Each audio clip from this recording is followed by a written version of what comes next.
करना है। नमो ओरियंताणम नमो सिद्धाणम नमो आयर्याणम नमो उपचारणम नमो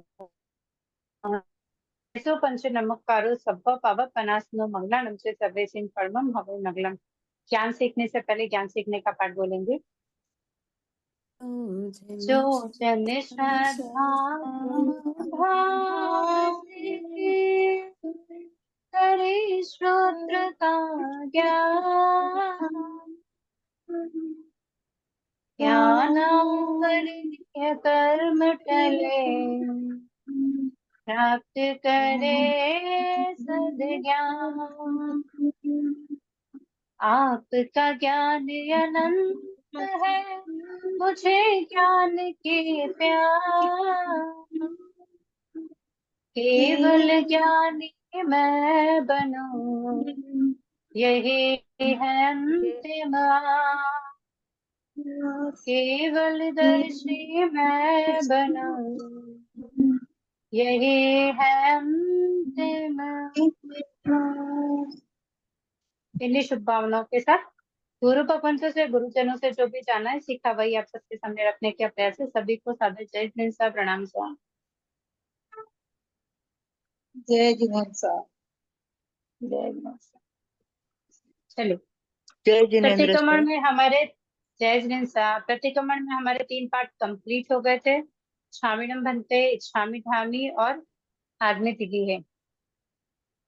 इसमें कोई डाउट है, कोई जिज्ञासा? नहीं सर। ओके, आपको नहीं है तो फिर मैं पूछ लेती हूँ, शायद मेरा डाउट क्लियर हो जाए, मेरी जिज्ञासा शांत हो जाए। मैं शांत हो।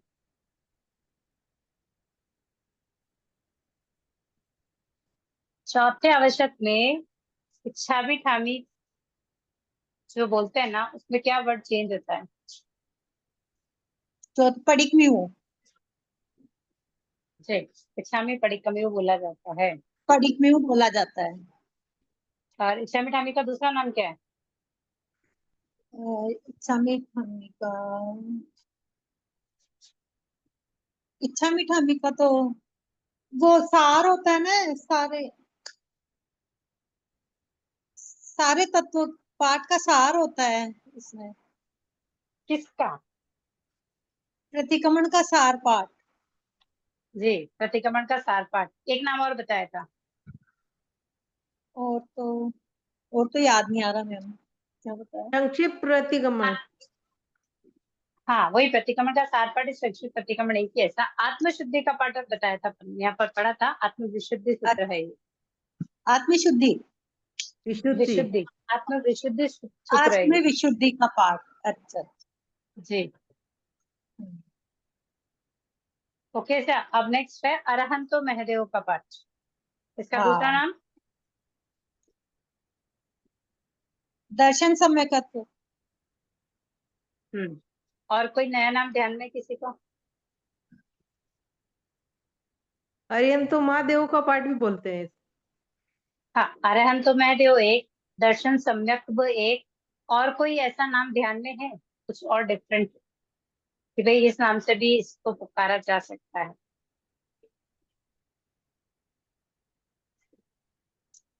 सम्यक तो क्या, अतिचारों का पाठ। और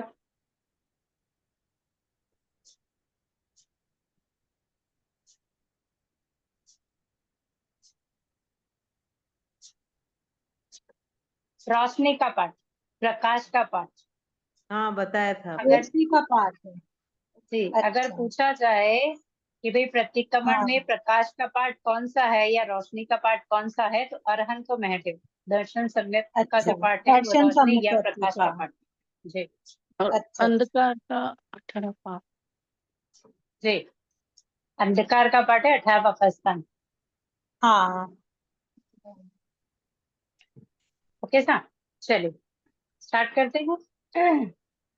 अरहंतो महादेव जावत जीवाय सुसाहुणो गुरुन जिन पणत्तम तत्तम इय समत्तल मय गह्यम परमत्थ संथवो वा सुदिट्ठ परमत्थ सेवणा बावी वावण कूदंसन वज्रणा य समत्तः सहदणा। यह समतस्य पंचय्यारा पय्यला जानीयब्ब न सामरीयब्ब तमजा ते आलोम शंका कंका विचिकित्सा परपासन प्रशंसा परपासन संथवो। इस प्रकार श्री संकित रत्न पदार्थ के विषय में जो कोई अतिचार लगा हो तो आलोम, वितराग के वचन में शंका की हो, पर दर्शन की आकांक्षा की हो, धर्म के फल में संदेह किया हो, या त्यागवृत्ति के कारण शरीर वस्त्र आदि मलिन देखकर संत सतियों से घृणा की हो, पर पाखंडी की प्रशंसा की हो, पर पाखंडी का परिचय किया हो, एवं मेरे सम्यक रूप रत्न पर मिथ्यात रूपी रज में लगा हो तो इस प्रकार दिवस संबंधी अतिचार दोष लगा हो तो तस्मिच्छामि दुक्कडम। अरहंतो महदेव। अच्छा बताइए, इसके स्टार्टिंग वाली दो लाइन सामयिक सूत्र में कहाँ बोलते हैं? क्या मैम? अरहंतो महदेव का जो पाठ है इसको सामयिक सूत्र में कहाँ बोलते हैं? नवकार मंत्र बोलने के बाद तिखु तो की पाठ से आज्ञा लेने के बाद इसको बोलते हैं। सामयिक में पहले तिकुतो की वंदना करते हैं या नवकार मंत्र कहते हैं, ये बताइए पहले। पहले तिखु तो की नौकार वंदना, पहले तिखु तो फिर नवकार मंत्र, फिर अरिहंतो, जी फिर जी अरिहंतो महदेव। हाँ, ओके सर। अब इसके अर्थ को समझ लेते हैं कि अरिहंत महदेव जो पाठ है उसको रोशनी का यानी कि प्रकाश का पाठ क्यों कहा गया है, तो इसको अर्थ से अपन समझेंगे तो अपने को अच्छे से समझ में आएगा और वैसे ही फिर भाव रखते हुए इसका उच्चारण अपन कर सकते हैं। अरहंतो महदेव, अरिहंत ही मेरे देव हैं।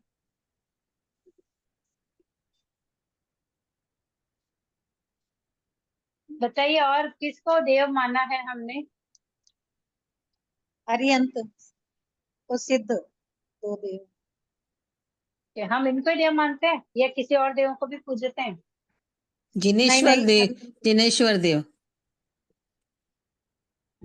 ओके सर, और किसी को भी पूजते हैं, मानते हैं? नहीं, नहीं।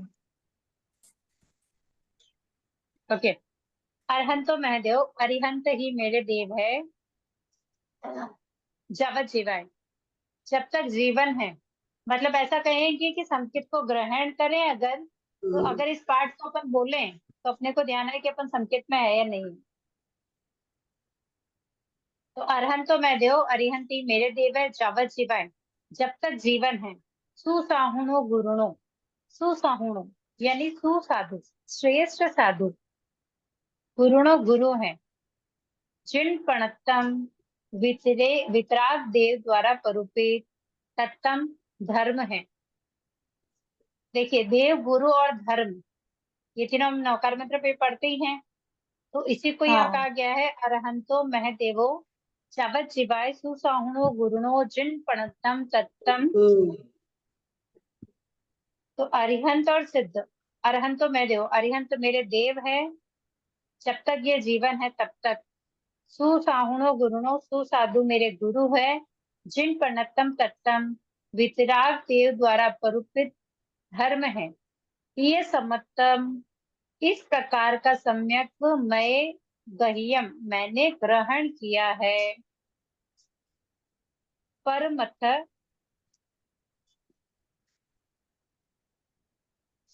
परमथ संभवो यानी कि परमार्थ नव तत्व का ज्ञान करने वाले। परमथ संभवो, जो नव तत्व को परमार्थ को जानने वाले हैं या नव तत्व को जानने वाले हैं। सुदिट्ठ परमथ सेवना भावी, परमार्थ के अच्छे जानकार है यानी कि नव तत्व के बहुत अच्छे जानकार है। सेवना भावी, उनकी सेवा करे, प्रशंसा करे, उनसे अपना परिचय करे।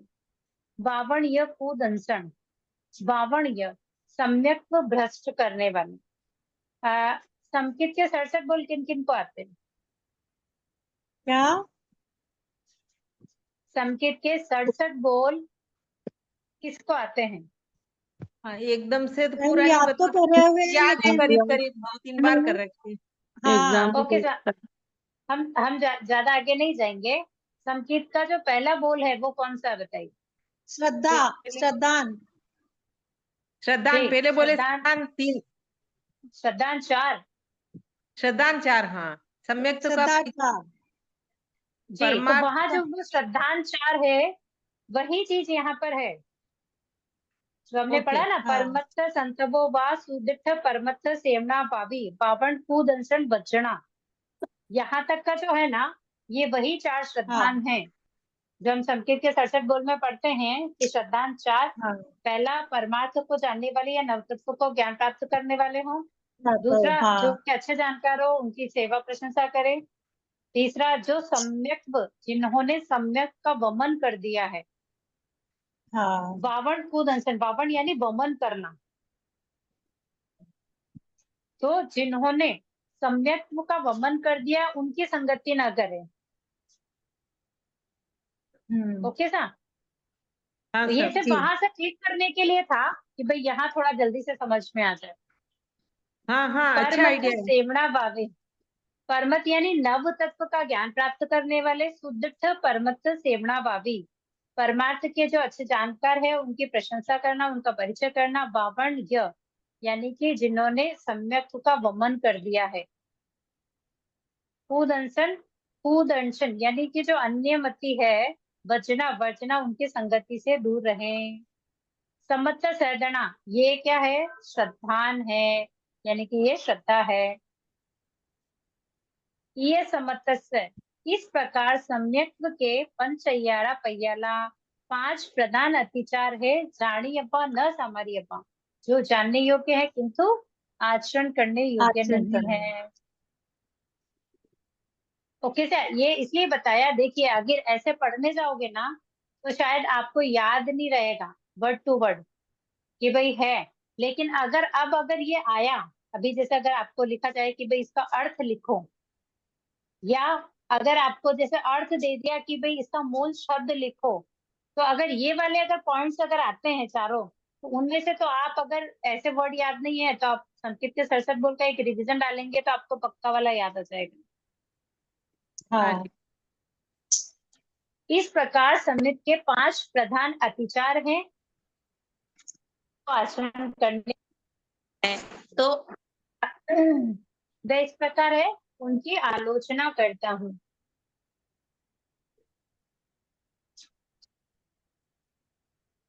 प्रशंसा पर पसंद संथवो, शंका, शंका यानी जिन वचन में शंका करना। जिन वचन में शंका कैसे करेंगे बताइए? जो तीर्थंकर भगवान ने जो वाणी बताई है उसमें जैसे ये ऐसा भ्रम पैदा होना कि ऐसा नहीं हो सकता है। नहीं, ऐसा नहीं हो सकता है, वो तो ठीक है, वो तो भ्रम है ही नहीं सर। जैसे धर्मास्तिक है, अधर्मास्तिक है, भाई हमने तो देखा ही नहीं ये है कि नहीं है, ऐसे मतलब की शंका करती। हाँ, कि भाई अपन शंका कर रहे हैं कि भगवान ने कहा कि भाई नौकारसी करने से इतने वर्षों का नरक टलता है, तो ऐसा होता है क्या? हाँ हम तो ऐसा नहीं हाँ, मानते क्या हैं। करेंगे। और इस प्रकार जैसा भगवान ने कहा है उनकी वाणी पर शंका करेंगे तो शंका का अतिचार लगता है। फिर कंका यानी प्रदर्शन की आकांक्षा करना,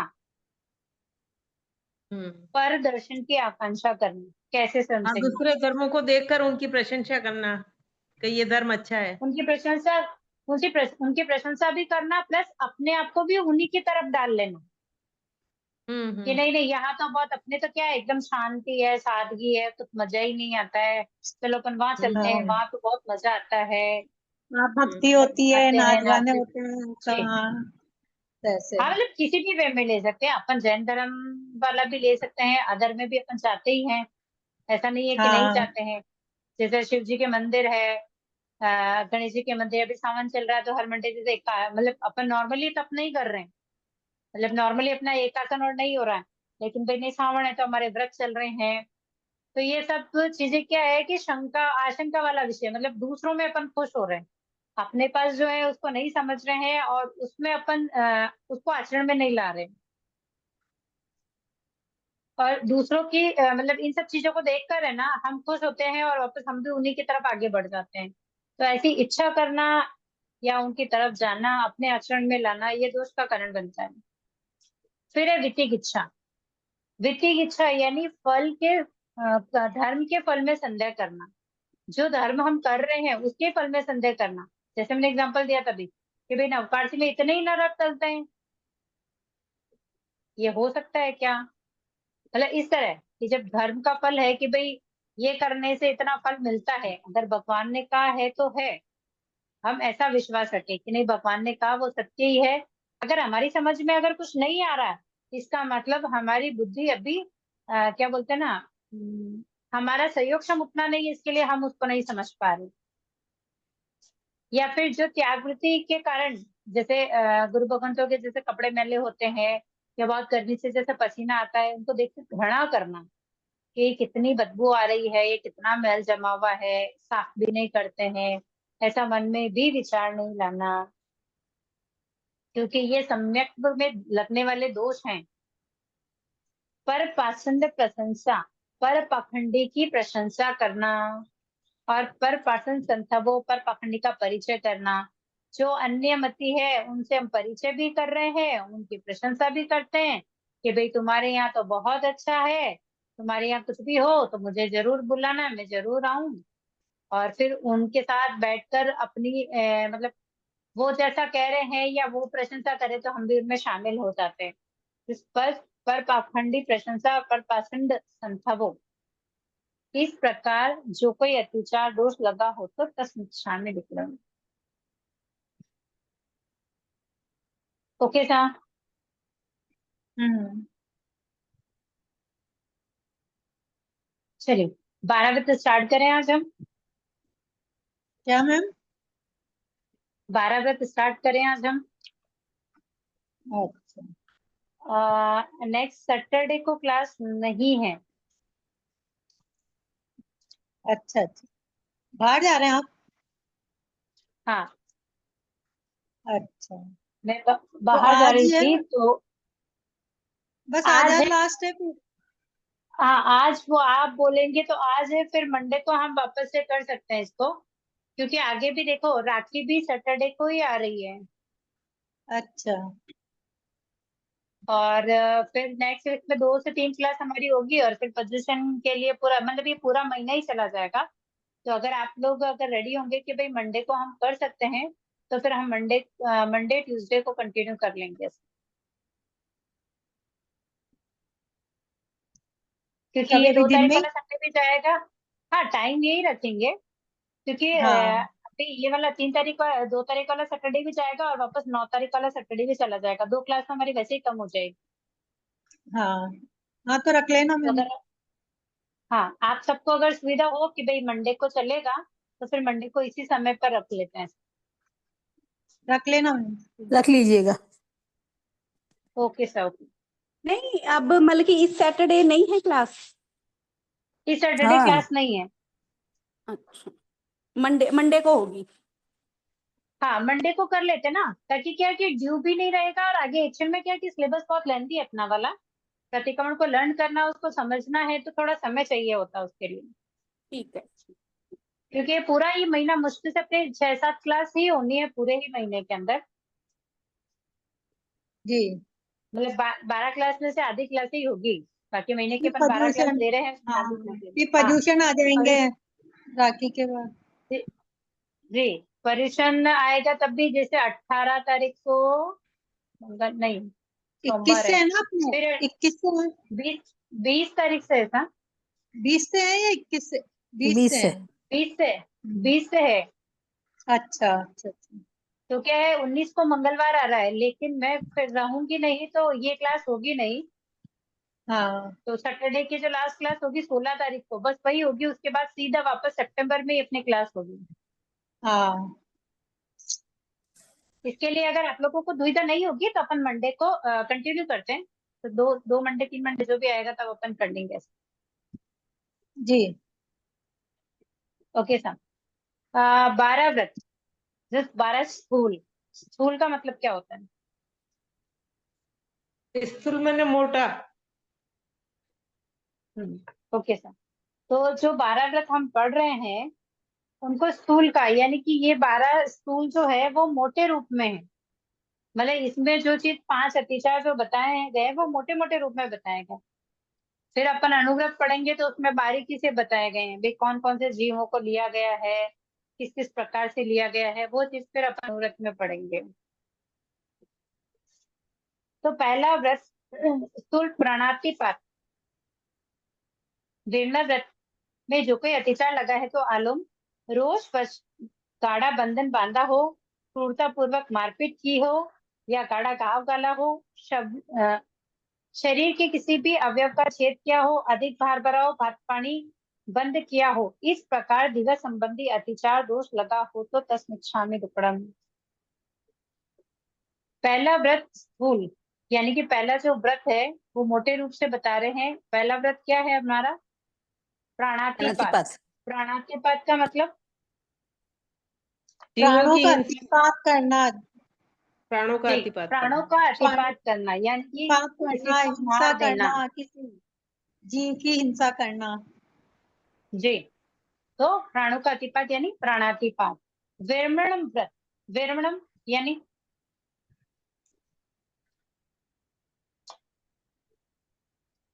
हम पहले स्थूल का क्या करते हैं, मतलब उसके लिए हम क्या कर सकते हैं या क्या किया जाता है? क्या मैम? क्या पूछा, समझ नहीं आया। विरमणम का मतलब क्या है, इतना बता दीजिए। विरमण का मतलब कि उससे विरक्त होना, विरक्ति, विरक्त होना, से जी, विरक्त जीव होना हिंसा या से उसका विरक्त त्याग होना, करना। जी, जीव हिंसा विरक्त से होना, विरक्त होना। त्याग करना। जी, तो पहला स्थूल प्राणातिपात ब्रह्म व्रत के विषय में जो कोई अतिचार लगा हो तो आलोम, यानी कि जो प्राणातिपात है, जो प्राणों का अतिपात है उसका त्याग करना, और उसके बाद भी उसमें जो कोई अतिचार लगा हो तो उसकी मैं आलोचना करता हूँ। ठीक है। पहला है रोष वश गाढ़ा बंधन बांधा हो। गाढ़ा बंधन बांधना, ऐसा कि है ना, मतलब है ना एकदम टाइट से बांध दिया है, उसको तकलीफ हो रही है लेकिन फिर भी उसको बांध के रखा है। जैसे अक्सर होता है ना, घर में जैसे आजकल कुत्ते पालते हैं या जैसे पुराने टाइम में गाय गाय पाला करते थे, तो जैसे गायें हैं उनको तो बांध के रखना, बांध के थोड़ा इतना, मतलब थोड़ा जैसे अभी गले में पट्टा डाला थोड़ा टाइट डाल दिया तक उनको तकलीफ होती रहती है वहां पर। ठीक है, क्योंकि बांधने के भी दो तरीके हैं। एक तो बहुत टाइट से बांध दिया है कि उनको बहुत पीड़ा हो रही है, और एक सिर्फ अभी जैसे जानवर है, अगर उनको हम मतलब उनको पट्टे में पट्टा क्यों बांधते हैं, ताकि भाई वो कहीं खो ना जाए, अगर कहीं जाए तो हम उसको ढूंढ सके कि भाई ऐसा पट्टा हमने पहना रखा था उसको, ऐसा। तो इस प्रकार दो तरह से इसको रोष वश बंधन बांधा हो, इसको दो प्रकार से समझ सकते हैं। एक है कि सिर्फ उसकी सुरक्षा के लिए बांधा गया हो, और एक है कि ये ना क्रूरता पूर्वक, यानी कि बहुत कठोर दंड देने के हिसाब से उसको बांधा गया हो। तो रोष वैसे गाढ़ा बंधन बांधा हो, यानी कि इसका आ गया है। अभी जैसे बच्चे होते हैं ना, छोटे बच्चे बहुत मस्ती कर रहे होते हैं, और हमारी मम्मी की आदत ही होती है, बच्चे मस्ती करते हैं, काम करना होता है ना तो फिर चिड़चिड़ आती है, गुस्सा आ जाता है। तो फिर जैसे गुस्सा आया, गुस्से में उसको रस्सी से बांध दिया कि अभी बस पहले बचपन में ऐसे मतलब हमारे जमाने की बात कर रही है, ऐसे ही करते थे कि भाई जो भी चारपाई होती थी ना उस पर रस्सी बांध के पैर बांध देते थे कि अभी कहीं इतने ही एरिया में घूमेगा और कहीं जाए ही नहीं। तो इस तरह से बांध देना, तो वो उसकी सुरक्षा के लिए कि भाई इधर उधर कहीं जाए नहीं, गिरे नहीं, लगे नहीं। ठीक है। और एक है कि गुस्से से कि नहीं बस अब तो मान ही नहीं रहा, तो अब है ना इतना टाइट से बांध के उसको वहां छोड़ दिया कि उसको वहां पीड़ा होने लगी। ठीक है। नेक्स्ट है क्रूरता पूर्वक मारपीट करना या गाढ़ा घाव डालना। गुस्सा आ गया तो उसको मारे जा रहे, मारे जा रहे, मारे जा रहे, सब मारते मारते उसकी जान भी निकल जाए, मतलब इतना गुस्सा आ रहा है। और या फिर जैसे रस्सी से बांधा तो गुस्से में इतना टाइट बांध दिया कि उसके हाथ मतलब घाव हो गया। नॉलेज, वैसे इतनी नॉलेज नहीं है ना, फिर करना पड़ेगा ना वो। मैं कहा निशिता जी ले लो, उन कहते वो ना घबरा जाते।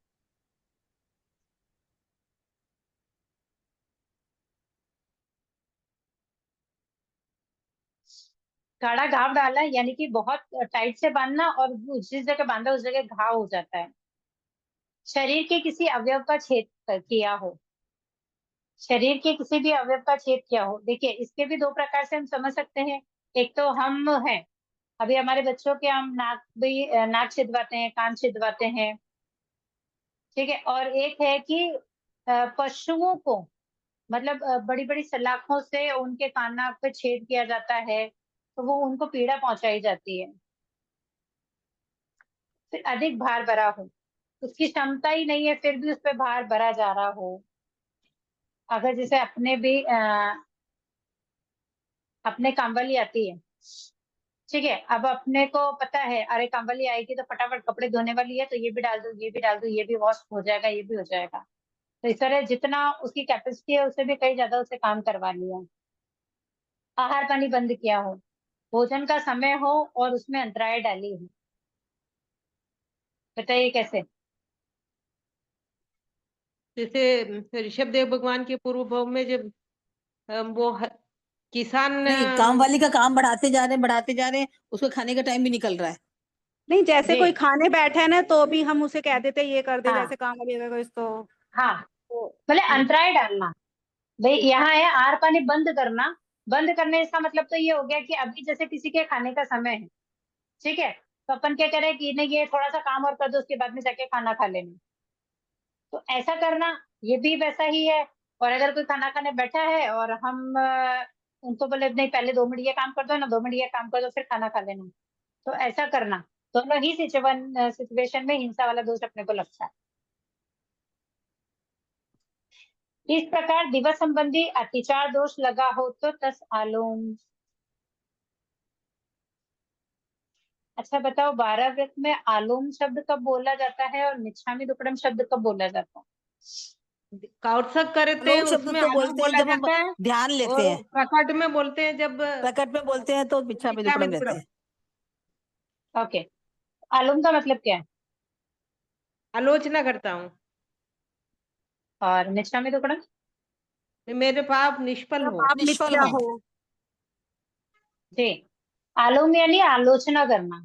तो हम अगर किसी चीज की पहले आलोचना करते हैं फिर उसका त्याग कर देते हैं, यानी कि उसका मिच्छामी दुक्कडम कर देते हैं। तो मुझे बताइए कि पहले मिच्छामी दुक्कडम अगर कर दिया है आपने, तो फिर तो आलो फिर उसकी करने का आलोचना कोई कैसे मतलब ही नहीं है। करोगे? ओके सा? इसमें मैं थोड़ा सा पीछे लेके जाऊंगा आपको वापस से सामयिक सूत्र में। हमारा विषय चल रहा था सामयिक सूत्र में कि जो विधि अपन ने की थी कि इसके अंदर इच्छा करणम का ध्यान करते हैं या लोकस्य का करते हैं। लोगस्य का। जी, वो तो करते हैं हमने कि बताया है, लेकिन बहुत से ऐसे भी थे उस समय क्लास में जिन्होंने कहा था कि हम तो इच्छा करणम का ध्यान करते हैं। पहले करते थे, नहीं करते ऐसा नहीं कहूंगे, और अभी भी करते, बहुत जगह अभी भी इच्छा करणम का ही ध्यान किया जाता है। पर वहां जो लॉजिक वाली बात ये थी ना कि अगर अपन किसी चीज का अगर मिच्छामी दुक्कडम कर दे तो फिर उसकी आलोचना का क्या तात्पर्य है? वो कोई तात्पर्य नहीं है। क्योंकि मैंने आपको बोला था, मैंने कहा इस विषय को अपन आगे पढ़ेंगे ना, आगे लेंगे तब मैं आपको बता दूंगी इसको कि भाई यहाँ ऐसा क्यों किया गया है। तो उसका कारण आलोचना यही करने के है। बाद मिच्छामी दुक्कडम करने के बाद आलोचना करने की कोई मतलब नहीं है। जी, तो अपन नहीं अगर तो जब मिच्छामी दुक्कडम कर चुके हैं तो फिर अपन आलोचना कर रहे हैं, उसका कोई फायदा नहीं है। तो अगर अपन आलोचना पहले कर रहे हैं, अभी जैसे अपन ध्यान में बोलते हैं ना, पहले आवश्यक में अपन ध्यान करते हैं, वहाँ ये सब बोलते हैं, वहां सबसे क्या आलोम बोलते हैं। तो उसको प्रकट में फिर मिच्छामी दुक्कडम बोलते हैं, यानी कि पहले अपन 12 व्रतों में जो अतिचार दोष लगे हैं उसका अपन ने कि उसकी आलोचना की, उसके बाद में अपन ने उसको प्रकट में बोलते उसका मिच्छामी दुक्कडम किया। नहीं, अब जैसे तो इच्छा फिर कारण में भी तो फिर कहते हैं ना 10 सालों ही बोलना चाहिए लास्ट में, तो ध्यान में तो फिर सालों। तक हाँ, ऐसा कहीं विवरण तो है ही नहीं, पढ़ा है क्या कहीं पर? नहीं, मैम ये जैसे आलोम समाई का मतलब जी, हाँ उन्होंने बस यही कहा था कि ध्यान में तस मिच्छामी दुक्कडम नहीं बोलते तो तस अलाऊ कहते हैं। नहीं, ओके, तो अपन इच्छा करणम का पाठ एक बार उच्चारण करेंगे, 10 सालों कहाँ जाता है एक बार सब पढ़ लेते हैं। नहीं, उसमें जो जब हम तस मिच्छामी दुक्कडम करते हैं ना लास्ट में, उसकी जगह तस अलाऊ करते हैं, मतलब ये कह रही थी। ऐसे अच्छा, होता है कि नहीं? मैं समझ, वही तो बात, जैसे अपन देखो प्रतिक्रमण का अपन इस बार है ना एक एक विषय पढ़ेंगे ना, तो वहाँ क्या क्या चेंजेस आते हैं उन सबको देखेंगे अपन,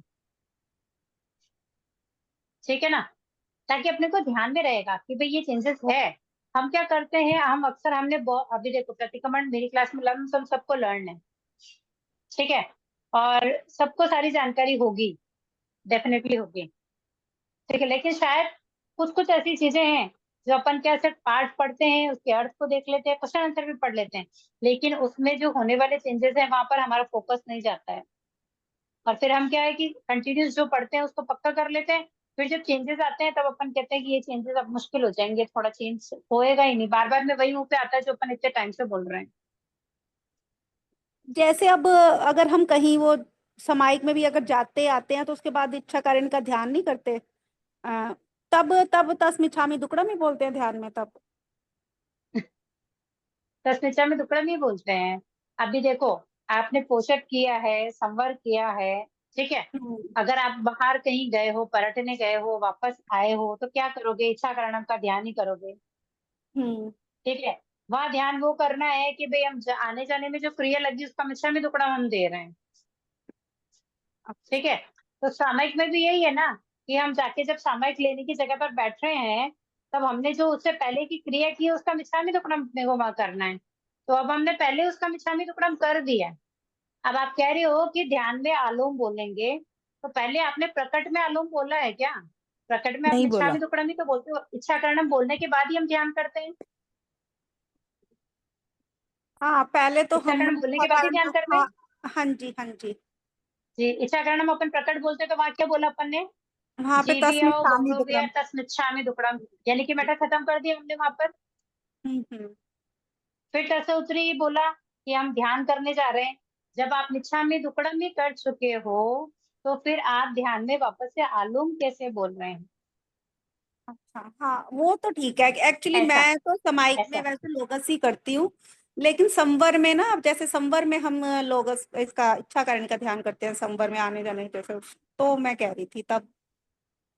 नहीं, वो कोई इश्यू नहीं। ये एक्चुअल में क्या अपने सामयिक का विषय था, उसमें था, तब मैंने आपको बोला था कि भाई मैं अपन आगे इसको थोड़ा अच्छे से समझेंगे, इसके लिए मैंने इसको वापस से रिपीट किया है, क्योंकि कोई डाउट नहीं रहना चाहिए किसी प्रकार की, ऐसा मतलब ऐसा नहीं रहना चाहिए कि नहीं ऐसा क्यों है वैसा क्यों है। फिर भी बोल रही हूँ कि जहाँ जिनके निश्चय में हो वहां जो विधि चलती है उसको फॉलो करेंगे। ये समझने का विषय था, इसको समझें कि भाई अगर पहले अपन ने मिच्छामि दुक्कडम किया है तो फिर अपन बाद में आलम करते हैं क्या। बस इस विषय को समझेंगे, जहाँ डाउट रहेगा या जहाँ गुरु भगवंतों का सहयोग मिले वहां आप अपनी इस बात को भी वापस से क्लियर कर सकते हैं। चलिए सा नेक्स्ट, नेक्स्ट है दूसरा स्थूल। दूसरा व्रत स्थूल, मृषावात विण्म व्रत के विषय में जो कोई अतिचार लगा हो तो आलम। सहसाकार से किसी के प्रति कूड़ा डाल दिया हो, एकांत में गुप्त बातचीत करते हुए व्यक्तियों पर झूठा आरोप लगाया हो, स्त्री पुरुष का मर्म प्रकाशित किया हो, मृषा उपदेश दिया हो, या झूठा लेख लिखा हो, इस प्रकार दिवस संबंधी अतिचार दोष लगा हो तो तस्मिच्छामि दुक्कडम। दूसरे में क्या आता है ऐसा? ये तब आप ये बशा झूठ झूठ के ऊपर है। बोलना जो जी, उसका। झूठ ये का, झूठ पर है। झूठ ये पर है, पहले वाले विरक्त में होना। कूड़ा डाल दिया हो, कूड़ा का मतलब क्या होगा? झूठा, कूड़ा झूठा, का कूड़ा यानी झूठा होता है, मृषा यानी भी झूठा ही होता है। हाँ, तो फिर एक जगह झूठा और एक जगह कूड़ा क्यों यूज किया, यूं कह रही हूँ। नहीं, इधर जैसे मृषा के आगे कोष्टक में झूठा लिखा है और नीचे हम्म। झूठा के आगे कोष्टक में कूड़ा लिखा है, हाँ, तो कूड़ा और झूठा तो एक आप ही है। दोनों झूठा, झूठा और मृषा एक ही है। और कूड़ा? मृषा कूड़ा उपदेश ये दिया हो झूठा, या झूठा उपदेश दिया हो, कूड़ा भी झूठा झूठा लेख ही है, लिखा हो। जी, झूठा ही बट होता है सिर्फ उसके कूड़ा। क्या बोले ना, पर्यायवाची बोल सकते हैं अपन। हाँ, मतलब कूड़ा, कौन कूड़ा सा यानी मर्जी झूठा। गलत ही कर सकते हो ना, चाहे तुम कूड़ा बोलो चाहे तुम झूठा बोलो। हाँ, एक ही हाँ बोलना जी। है, कुछ भी बोल सकते हैं। जिस प्राइड जब एक वर्ड के अनेक वर्ड होते तो अपन एक ही यूज करते हैं ना।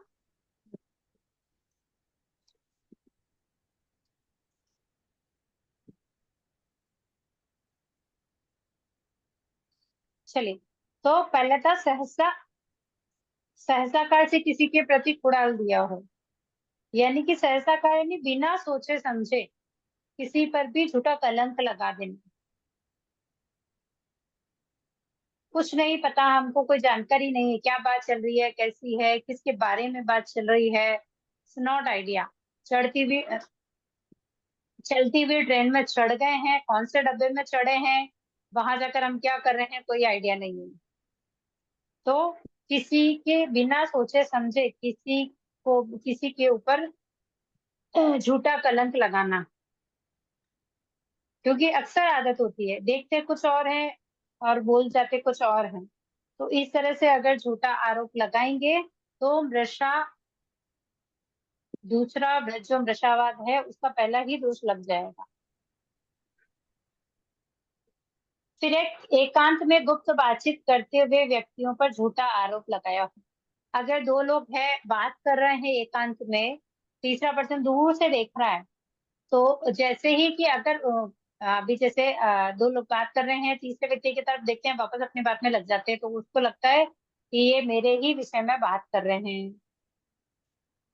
ठीक है, तो ये जरूर मेरे विषय में कुछ कह रहे हैं, मेरे विषय में बात कर रहे हैं। अगर हंसने लगे, मतलब उन्हीं की कोई बात चल रही है दो लोगों के बीच की, तो वो हंस रहे हैं या कुछ भी करे, तो उनको लगे नहीं मेरे विषय में ही कह रहे हैं, कुछ ना कुछ कर ही रहे होंगे। और गलती से अगर वो आ जाए, वो दोनों बंदे चुप हो जावे, तो फिर वो तो उससे सीधा सीधा कह देगा कि तुम मेरे बारे में बात कर रहे थे, मेरे सामने क्यों नहीं कर रहे।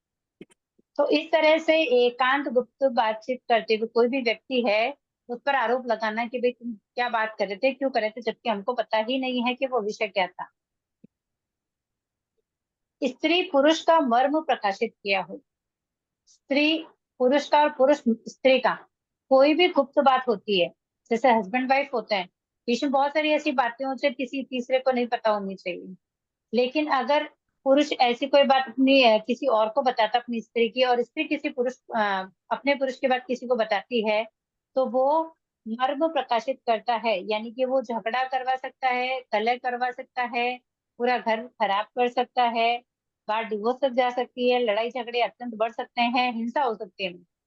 मतलब एक छोटी सी बात अगर पेट में नहीं रह सकती है, तो वो कितने ही रूप ले सकती है। जी। स्त्री पुरुष का मन प्रकाशित किया हो। फिर है मृषा या झूठा उपदेश दिया हो। झूठा उपदेश देना, जैसा है उसको वैसा नहीं कहना, तो झूठ हो गया। जैसे एग्जाम्पल, अगर मेरे पास पेंसिल है, लेकिन लीड वाली पेंसिल आती है ना, वो पेन जैसी दिखती है। अभी अगर मैं कहूँ ये पेंसिल है, तो आप क्या कहोगे, नहीं ये तो पेन है, हमको पेन ही दिख रहा है। तो उसमें कोई दो में से एक, क्योंकि चीज तो एक ही है ना। अब दो लोग अलग अलग बात कर रहे हैं, तो कोई एक तो भाषा बोल ही रहा है उसमें। तो और ये तो एक छोटा सा एग्जाम्पल हो गया अपने समझने के लिए। बाकी मृषा उपदेश दिया हो, किसी को भी ऐसा रास्ता दिखा रहे हो जो झूठ का रास्ता हो। हम जनरली बच्चों को क्या कहते हैं, झूठ नहीं बोलना, झूठ बोलना पाप होता है, झूठ बोलना अच्छी बात नहीं होती है। कभी कभी जब हम घर में हैं और कोई ऐसा व्यक्ति आ गया हो गेट पे जिसको अंदर नहीं बुलाना हो, तो हम बच्चों को क्या कहते हैं, नहीं है यहाँ पे। जाके कह दो मम्मा पापा घर पे ही नहीं है। हाँ, कहीं गए हुए हैं। मृषा उपदेश, क्योंकि हमने बच्चों को कहा, बच्चे ने उसको कह दिया। बच्चों के मन में क्या है कि मम्मा पापा घर पे थे, फिर भी हमसे झूठ बुलाया। मम्मी तो बोलती है झूठ नहीं बोलना, मम्मी ने कहा झूठ बोलने के लिए। तो बताइए क्या होगा उसका असर।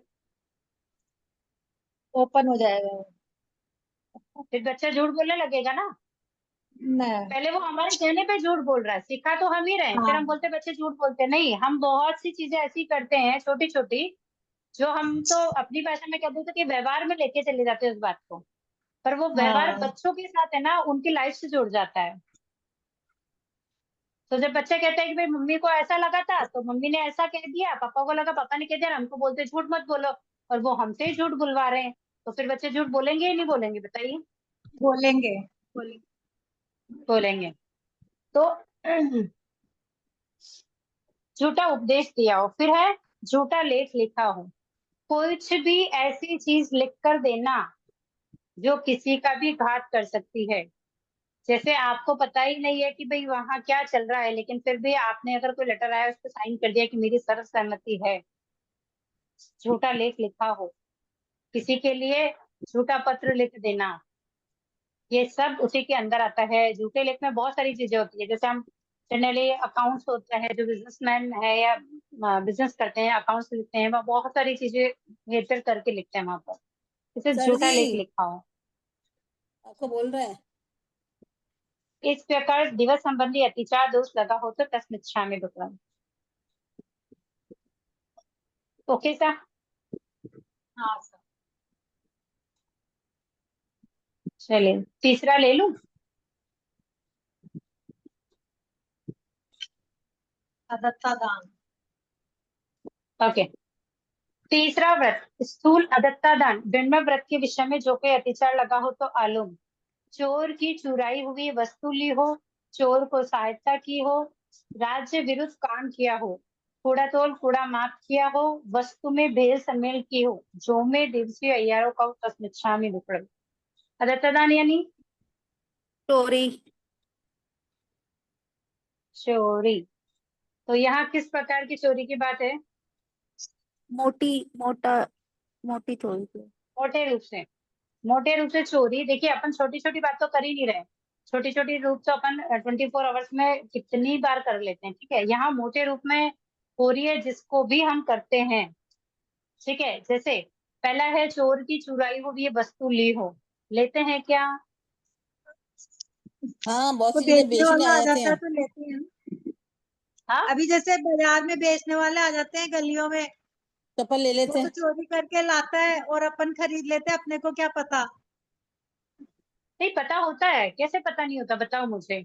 आप एक कोई एक चीज है जिसको आप मार्केट में शॉप में आपको पता है कि उसकी रेट कम से कम 500 रुपए है, 500 से हाँ नीचे नहीं आएगी, ठीक है। हाँ लेकिन अपन ये बड़ी दुकान की बात कर रहे हैं कि जैसे बड़ी हाँ बड़ी दुकानों में जाएंगे तो वहां भाव भी ज्यादा लगते हैं, सब ज्यादा लगते हैं, लेकिन कम से कम उसकी रेट कितनी हो सकती है? भाई 300 में ये मार्केट से मतलब जहां से बनती है वहां से ये निकलने में 200 के एवरेज में वो वहां से निकलती है, ये एक एवरेज अपन हाँ पकड़ते हैं, ठीक है। और हाँ लेकिन हाँ जिससे आप खरीद रहे हो वो तो आपको 100 रुपए में दे रहा है। हाँ, तो चोरी मतलब का अगर माल है माल, इसलिए। जी अगर माल फैक्ट्री में बनकर भी अगर एक अमाउंट के बाद ही लोगों का कमीशन जुड़कर अपने तक पहुंचता है, लेकिन उस हाँ कमीशन को भी कम करके जो उसके बनने वाली रेट है, अगर वो भी अगर कम हो जाए तो हमें समझ ही लेना चाहिए ना कि वो खरीदा हुआ तो नहीं है। डेफिनेटली वो हाँ, चोरी करके लाया है, तो उसको तो भले 10-20 रुपए मिलेगा तो भी वो 200-500 की चीज को वो दस भी बीस रुपए में भी बेच देगा। सही है, सही है। तो ये चीज अगर हमको कहीं शंका हो जाती है या हमको समझ में आ जाती है कि ये माल चोरी का हो सकता है, तो वो चीज लेने का ही नहीं। लेकिन हम ऐसा करते ही नहीं है, हम तो बड़े खुश हो जाते हैं। पहले तो हम लेके आते ये हैं, सब घर आके बताते हैं, सबको चीज पसंद आती है, तो फिर हम कहते हैं देखो हम तो ये चीज कितनी सस्ती में ले आए। करते ही नहीं करते, बताइए।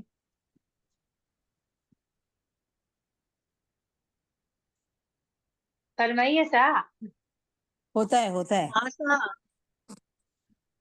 अपन ऐसा ही करते बिल्कुल हैं। सही। अपन करते हैं, मैं अपने आप को भी आपके साथ ही काउंट कर रही हूँ, जनरली ऐसा ही होता है। अपन कोई चीज खरीद के लाते हैं और अगर अच्छी निकल जाए, मतलब सबको पसंद आ जाए, तो क्या कहते हैं कि हाँ कितने की होगी, भाई सब बोलते हैं जब 500-700 की होगी और हम कहें हम तो 200 में लाए, तो कितने खुश हो जाते हैं कि चलो आज सबने इतना बोला लेकिन हम तो इतने कम में लाए। फिर अपन कह भी देते हैं कि हम तो इतने कम में ही लेके आए, सस्ती मिल गई थी इसलिए ले आए। कहाँ से मिली, क्यों हाँ मिली, इसको अपन नहीं जान रहे हैं। तो 12 व्रतों को अगर ग्रहण कर रहे हैं तो इन चीजों का ख्याल हमको रखना पड़ेगा। हम्म। फिर है चोर की सहायता की हो। बताओ कैसे करते हैं, चोर की सहायता करते हैं क्या?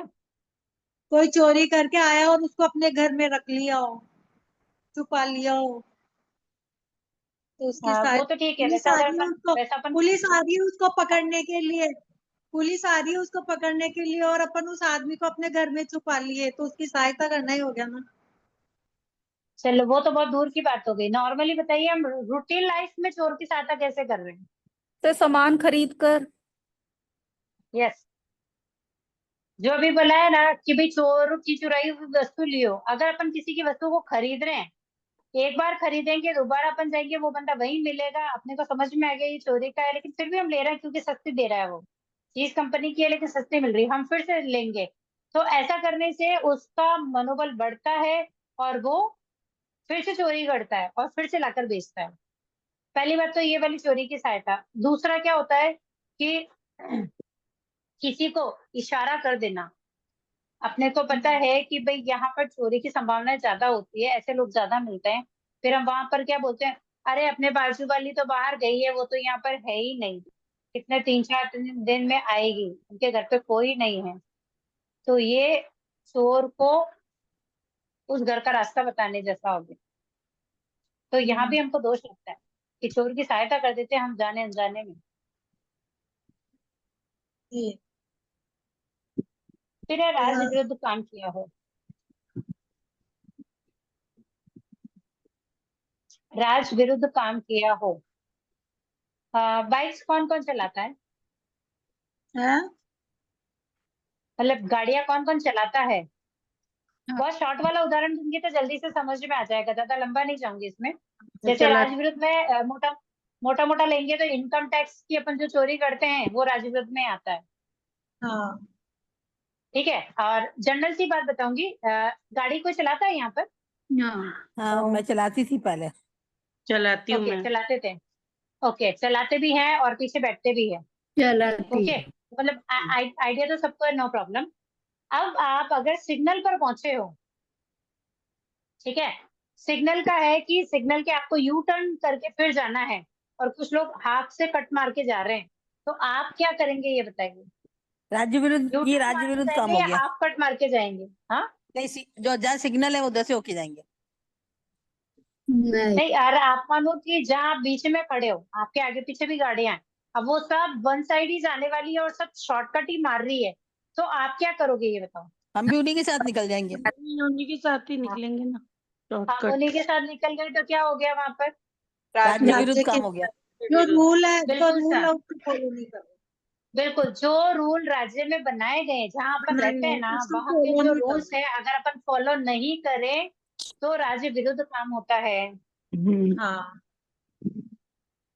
ओके, नेक्स्ट टाइम गाड़ी चलाने वाले बैठने वाले विशेष ध्यान रखेंगे कि जिस रूट से अपने को जाना है सिग्नल को डिस्टर्ब ना करें, क्योंकि ऐसे में घटनाएं ज्यादा होती है।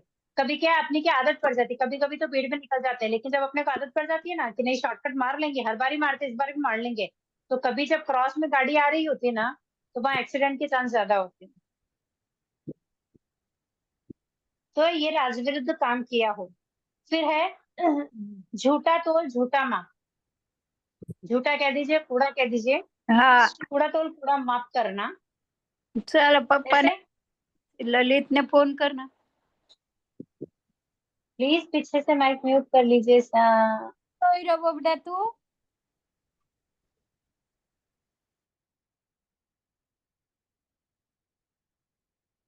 झूठा तोल झूठा माप करना। जैसे एग्जाम्पल के लिए कपड़ा लेने जाते हैं, कपड़े लेने जाते हैं, तब जैसा कि 1 मीटर चाहिए या 2 मीटर चाहिए, तो ऐसे में थोड़ा थोड़ा सेंटीमीटर्स कम कर लेना, तो थोड़ा थोड़ा कपड़ा बचाकर वो और कपड़ा जमा कर सकता है वहां पर दुकानदार। जी। तो इस तरह से कूड़ा तोल कूड़ा माप किया हो तो ये अतिचार में आता है। फिर है वस्तु में बेल सम्मिल करना। आप बताइए, इस कॉमन चीज है, हमें तो बहुत फेस करनी पड़ती है इस चीज को, गृहिणियों को। बताइए क्या चीज ऐसी जिसमें बेल सम्मिल वाला दृश्य ज्यादा। दूध में पानी मिला के बेचना। दूध में पानी मिक्स करके बेचना। काली मिर्च में पपीते के बीज मिला के बेच देना। क्या बात है। काली मिर्च में घी पपीते के घी बीज मिला के घी बेच में देते हैं। पाम ऑयल मिलाकर बेचना।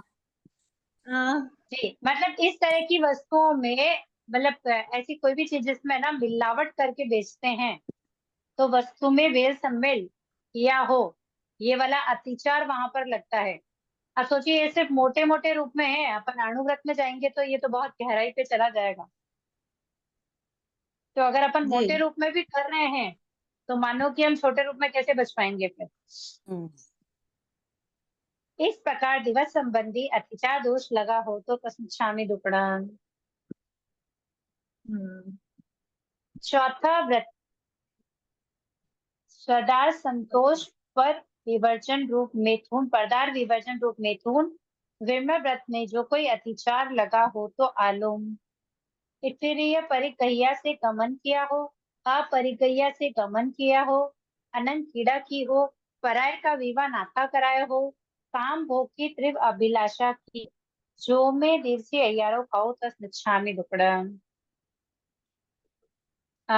बताइए हमारे क्या बोलते हैं, प्रतिक्रमण में विटामिन का पार्ट कौन सा आता है?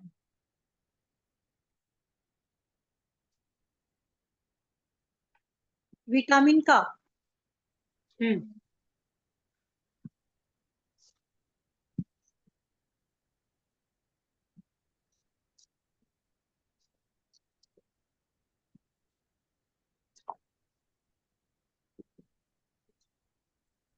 कौन सा? आगमती है। जो पढ़ रहे हैं उसी की बात करते हैं साहब। चौथा व्रत। चौथा। अच्छा। जी। सबसे बड़ा तप कौन सा है बताइए? शील व्रत, ब्रह्मचर्य। ब्रह्मचर्य। यानी कि चौथा व्रत जो है, जो अब अपन पढ़ रहे हैं, सबसे बड़ा हाँ तप है। हाँ ओके सा। तो इसमें थोड़े चेंजेस है, उसको पहले अतिचार को पढ़ लेते हैं, उसके बाद में इसके चेंजेस को भी एक बार देख लेंगे।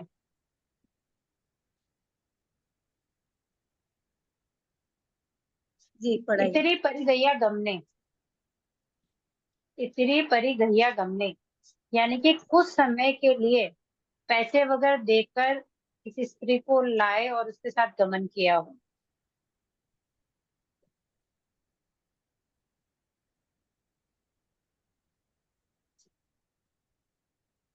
ओके सा। क्या मैम? तो क्या बताया?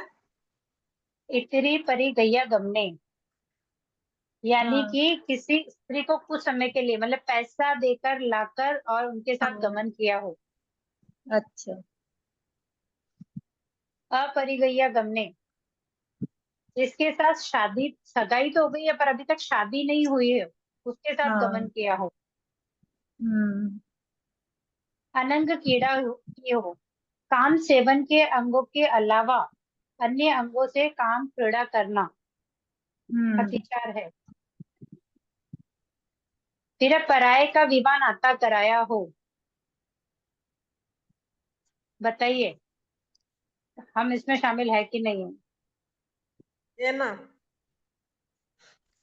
पहले पहले के लोग बहुत शामिल थे, अब तो नहीं है फिर भी। ऐसा? ये हाँ, अभी तो अब अभी तो बायोडाटा भी चला रहे हैं, बायोडाटा वर वधु चाहिए, उस पे तो बहुत कर रहे हैं, क्यों नहीं करते? पहले तो बहुत नहीं ज्यादा तो था। वो तो प्रोसेस हो गया ना। देखिए साहब, अभी मोबाइल है, मोबाइल के जरिए हम एक दूसरे की सपोर्ट में लग जाते हैं। जो जिसको जानता है, अगर एक दूसरे को जानता है, भाई कोई किसी लड़की को जानता है, कोई किसी के यहाँ लड़के को जानता है, तो बता देते कि भाई वहाँ लड़का है, वहाँ लड़की है। हाँ, वैसा अब आजकल तो जमाना ही नहीं है बताने का। ठीक है। हाँ, जमाना नहीं है, ये तो जो समझ जाएंगे वो फायदे में रहेंगे, नहीं समझे उनका नुकसान ही है वहां पर। तो पराये का बीमा नाता कराया हो, तो ये अभी जो अभी तो क्या मैरिज ब्यूरो वगैरह भी खुले हुए हैं कि भाई दूसरों को कुछ कहने की जरूरत ही नहीं है, सीधे वहां जाओ और वहां से पता कर लो, हो जाए तो ठीक है, वो वाली।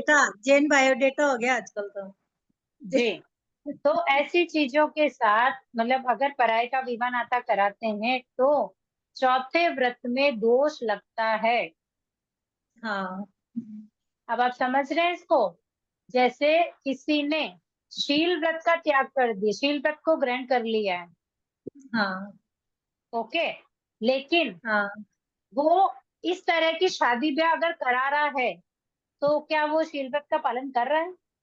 नहीं, अनुमोदना में तो फिर- वो शील व्रत का पूरा पालन नहीं हो रहा है। पालन का हो रहा है नहीं, उसका तो। अपन अनुमोदना की बात ही नहीं कर रहे सा। अभी जैसे मैं हूँ, अगर यहाँ अपने ग्रुप में अगर किसी ने कहा कि भाई है ना लड़का हो तो बताना, मैं क्यों हाँ भाई लड़की हो तो बताना, और वहां हम बात कर रहे हैं, ठीक है। अब अगर होती है तो वहां क्या, अगर मैंने शील व्रत का त्याग किया तो क्या वो शील व्रत का पालन हो रहा है वहां पर? नहीं हो रहा है। नहीं हो रहा। पराये का विवाह नाता करवा रहे हो ना आप बातचीत करके। जी, क्योंकि हमने बात तो की है ना, हमने अपनी तरफ से प्रस्ताव तो रखा ही है, और किसी ने हाँ, पूछा है तो हमने बताया ही है। बताया ही है। हाँ तो मतलब ऐसा है कि जब शीलवत की बचकान करेंगे तो कहाँ कितना क्यों करना है उसका ध्यान रख के बचकान करेंगे। जी कि जैसे शीलवत के बचकान किए कि भाई अगर ऐसी सिचुएशन आती है कि भाई परिवार के बच्चे हैं तो बात करनी भी पड़ेगी, शादियां करवानी भी पड़ेगी, तो उनके आगा रखकर फिर इस तरह से शीलवत के बचकान लेंगे, वरना वो चौथे व्रत में दोषी लगेगा। हम्म बाकी तो इसको अणुव्रत में पढ़ेंगे तो और अच्छा खुलासा हो जाएगा, तो शायद बहुत अच्छे से और समझ में आ जाएगा ये। वो स्थूल का ही अनुव्रत में है और क्या है। हाँ लेकिन यहाँ मोटे रूप में, यहाँ सिर्फ अतिचारी तो दिए हुए हैं। हाँ हाँ ये पहला प्राणाधिपात है, उसके 5 अतिचार मोटे मोटे रूप में कि भाई ऐसा हाँ करा वैसा करा वैसा करा, ये 5 रूप ही है। लेकिन अणुव्रत में तो थोड़ा बारीकी से है ना, जैसे पहला हाँ अगर अणुव्रत बारीकी से पढ़ेंगे है, हाँ तो वहां तो बेंद्रिय तेंद्रिय चौरेंद्रिय पचेंद्रिय देवता नारकी सब यही इंक्लूडेड है। है वहां तो। हाँ हाँ अगर 12 व्रत अगर अपने को ग्रहण करने हैं किए हुए हैं तो अपन 12 अणुव्रतों को पढ़ते हैं। इन 12 व्रत तो बहुत मोटे रूप में है, क्योंकि अगर 12 व्रत के 12 व्रतों को अगर ग्रहण करना है तो अणुव्रतों को पढ़ना पड़ेगा उसके लिए। जी फिर एक काम भोग की तीव्र अभिलाषा की हो, इस प्रकार दिवस संबंधी अतिचार दोष लगा हो तो तस्मिन् क्षामि दुक्कडम। ओके सर, ये चौथा व्रत था। चौथे व्रत के अंदर ये पूरी जो पार्टी मैंने बोली वो एज इट इज जेंट्स के लिए है।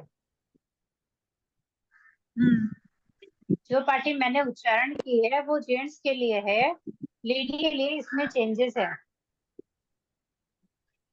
या की जगह ये बोलना है, जहां पर इतनी परी सदा गया। संतोष पर विवर्जन जो आता है वहां पर स्वपति संतोष पर पुरुष विवर्जन रूप, ये ऐसा बोला जाता है।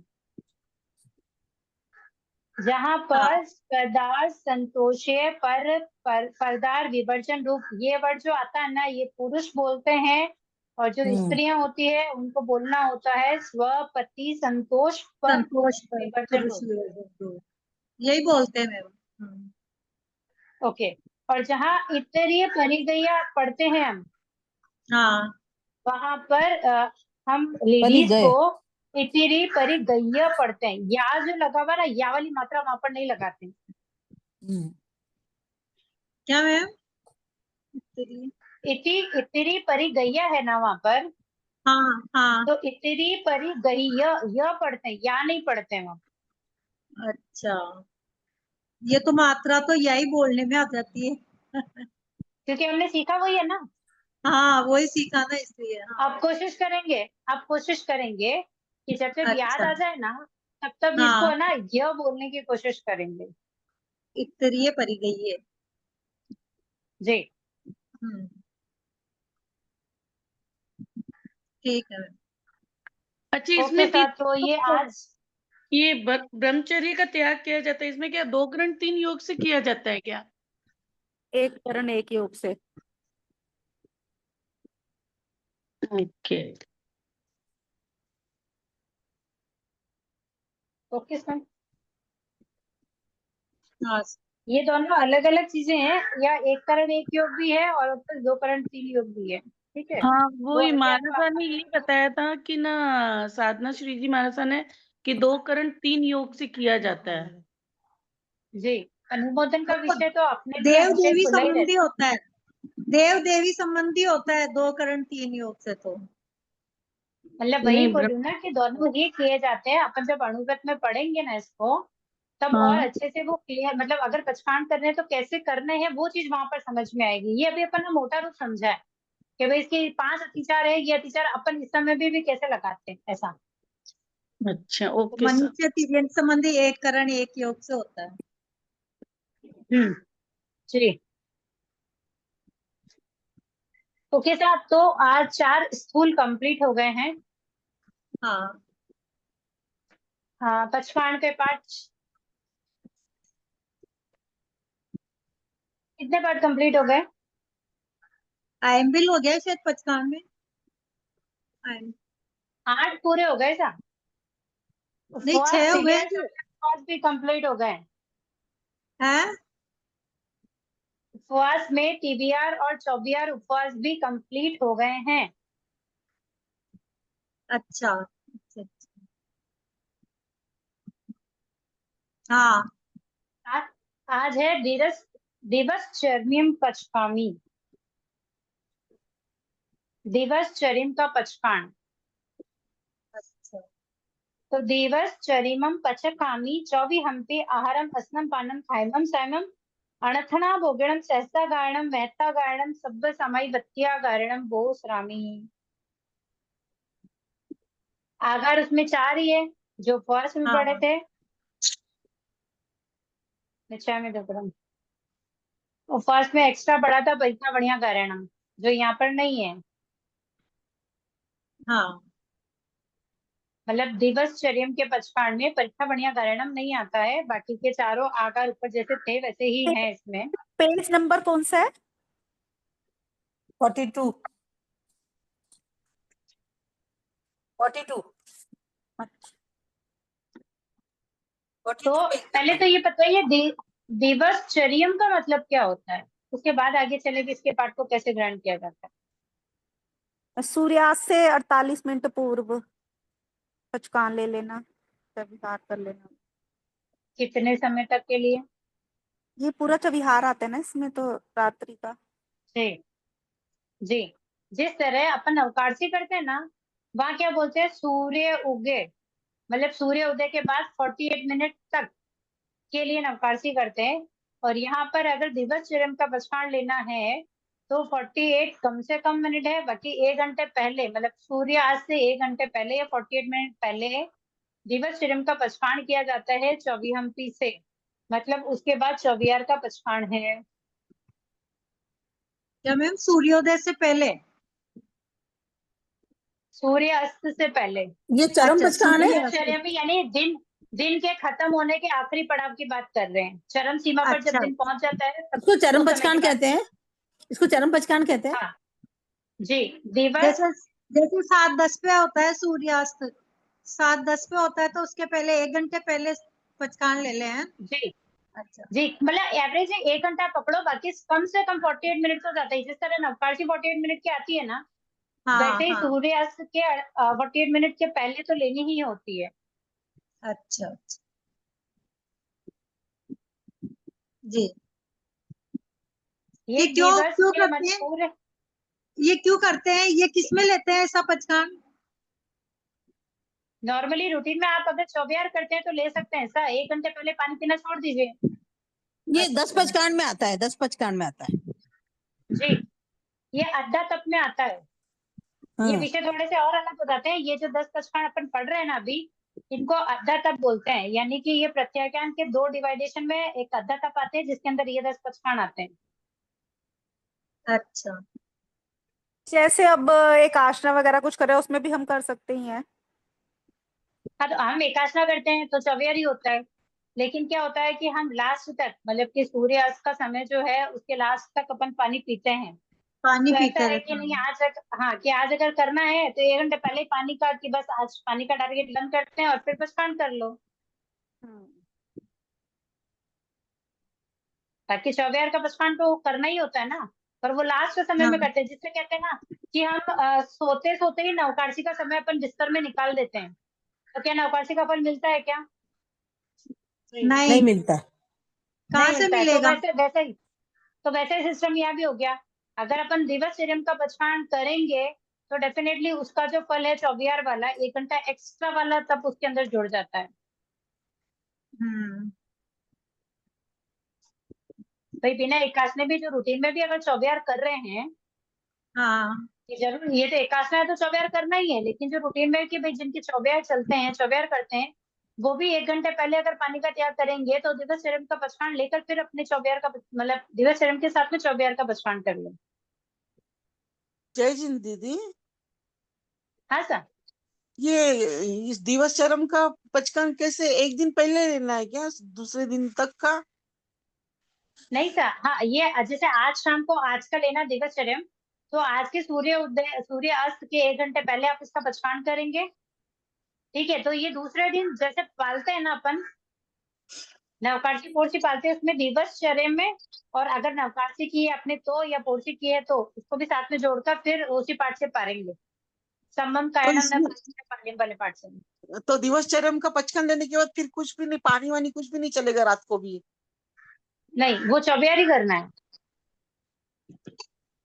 क्योंकि चौबियार होता है तो ही दिवसचर्या का पचकान किया जाता है। हाँ, तो वो तो एकाशन में लिया जा सकता है। नहीं वो ठीक है सर, लेकिन जो रूटीन में अगर चौबियार करते हैं तो वो भी कर सकते हैं ना इसको। हाँ हाँ, वो भी ले सकते हैं। हाँ मतलब देखो, एक आसन में चौबियार रहेगी तो अपने को पता ही है, तो शायद अपन 1 घंटा हाँ पहले ही पानी को फिनिश करके, अगर आज अपने को ये दिवसचर्या समझ में आया है कि भैया ये पचकान भी अपन कर सकते हैं, तो आज 1 घंटे पहले ही पानी पी के फिनिश करके भी ले सकते हैं। लेकिन जो रूटीन में चौबियार कर रहे हैं वो भी इस हाँ, पचकान को फॉलो कर सकते हैं, कर सकते हैं, सही है। ऐसा। ओके सर, ये क्लियर है? हाँ क्योंकि इनके आकार अपने आगे पढ़े हैं, तो फिलहाल मैं जो रिपीट आकार है तो वो नहीं दोहरा रही हूँ। अपन एक बार आकार वापस स्टार्टिंग से एक बार वापस देख लेंगे कि क्या क्या किसमें था। फिर है अभिग्रह। अभिग्रह कब किए जाते हैं बताइए? बड़ी तपस्या के बाद, बड़ी छोटी तपस्या के तपस्या में बाद। नहीं कर सकते? हम्म? छोटी तपस्या में नहीं के कर सकते पालने अपन के को? दिन, तपस्या के पालने के दिन किया जाता हाँ, तो तपस्या ये के जरूरी पालने थोड़ी कि के अपन बड़ी दिन। ये जरूरी नहीं है कि अपन बड़ी तपस्या करेंगे तो ही अभिग्रह कर सकते हैं। नहीं, अपन छोटी तपस्या पे भी अभिग्रह रख सकते हैं, कोई बाधा नहीं है उसमें। हाँ, उपवास करा ने सुबह अभिग्रह कर लिया, कोई दिक्कत नहीं। हाँ, अभिग्रह उपवास तो कभी में भी कर तो सकते हैं ना। हाँ, उपवास में तो इतना सुनने में नहीं आया।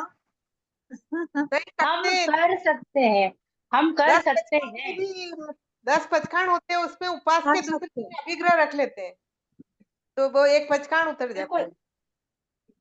जी। अगर जैसे किसी ने रूटीन किया है कि भाई ये 10 पचकान है, ये इनको 1 बाय 1 एक एक दिन फॉलो करना है, ठीक है। अब भले उसको उपवास आएगा कि बिल्ला आएगा नहीं पता है।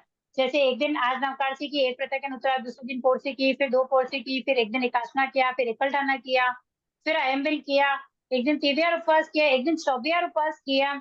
उसके बाद अभिग्रह का दिवसचर्या का पचकान आया, उसके बाद में अभिग्रह लिया। तो ऐसे कर सकते हैं। ऐसा नहीं है कि जो बड़ी तपस्या करता है, ये जो मतलब बड़ी तपस्या करेगा वही अभिग्रह लेगा, ऐसा नहीं है। अच्छा। 250 आप पचखान अभिग्रह तो अपने उतारते हैं, ज्ञान के लिए उसमें भी भी ले सकते अभिग्रह हैं। आते हैं। हाँ 250 पचखान जो उतारते हैं नहीं, उसमें भी 10 नोकारसी, 2 स्पेरसी, 10 2 पोरसी, ऐसे जी। 10 सब चीजें आती है। हाँ, तो ये सब चीजें आती है और अपन ये कर सकते हैं। अभिग्रह ऐसा नहीं है कि आप तपस्या करोगे तो ये, अभी कोई मानो कि किसी से तपस्या नहीं होती है लेकिन वो ज्ञान ध्यान बहुत अच्छा कर सकता है, तो वो क्या अभिग्रह नहीं कर सकता? कर सकता है। फिलहाल यहाँ पर अपने आर पानी वाली बात है कि भाई जो अभिग्रह अपन कर रहे हैं कि भाई इतने समय के लिए चौबियार का पचकान करना है। तो ऐसा है, कभी कभी देखो बड़ी तपस्या होती है ना, तो कभी होता है कि भाई ये जैसे भगवान महावीर स्वामी थे, उनके अभिग्रह थे कि जब तक अभय नहीं फलेगा वो पालना नहीं करेंगे, ठीक है। तो क्या इतनी कैपेसिटी आज के टाइम में हमारे में है क्या? नहीं है। नहीं। नहीं है। अभी जैसे अगर बड़ी तपस्या है, जैसे 15 किए, मास कमेंट किया किसी ने, उन्होंने अभिग्रह लिया है, तो कितने समय तक उसका पालन कर सकते हैं? कब तक वो पूरा नहीं होगा जब वो पालना करेंगे बताइए? ऐसा है, पेरसी आने पर अगर नहीं फला तो वो ऐसा धार लेते हैं, पेरसी आने पे तक नहीं फला तो मैं पेरसी का पालना कर लूंगी। जी। तो ये ऐसा नहीं है कि भाई जब तक नहीं होगा जब तक नहीं करेंगे।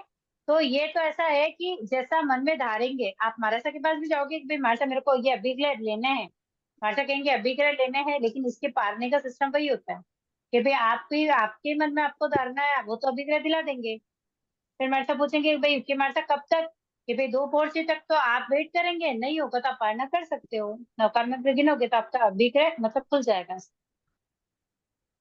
अच्छा।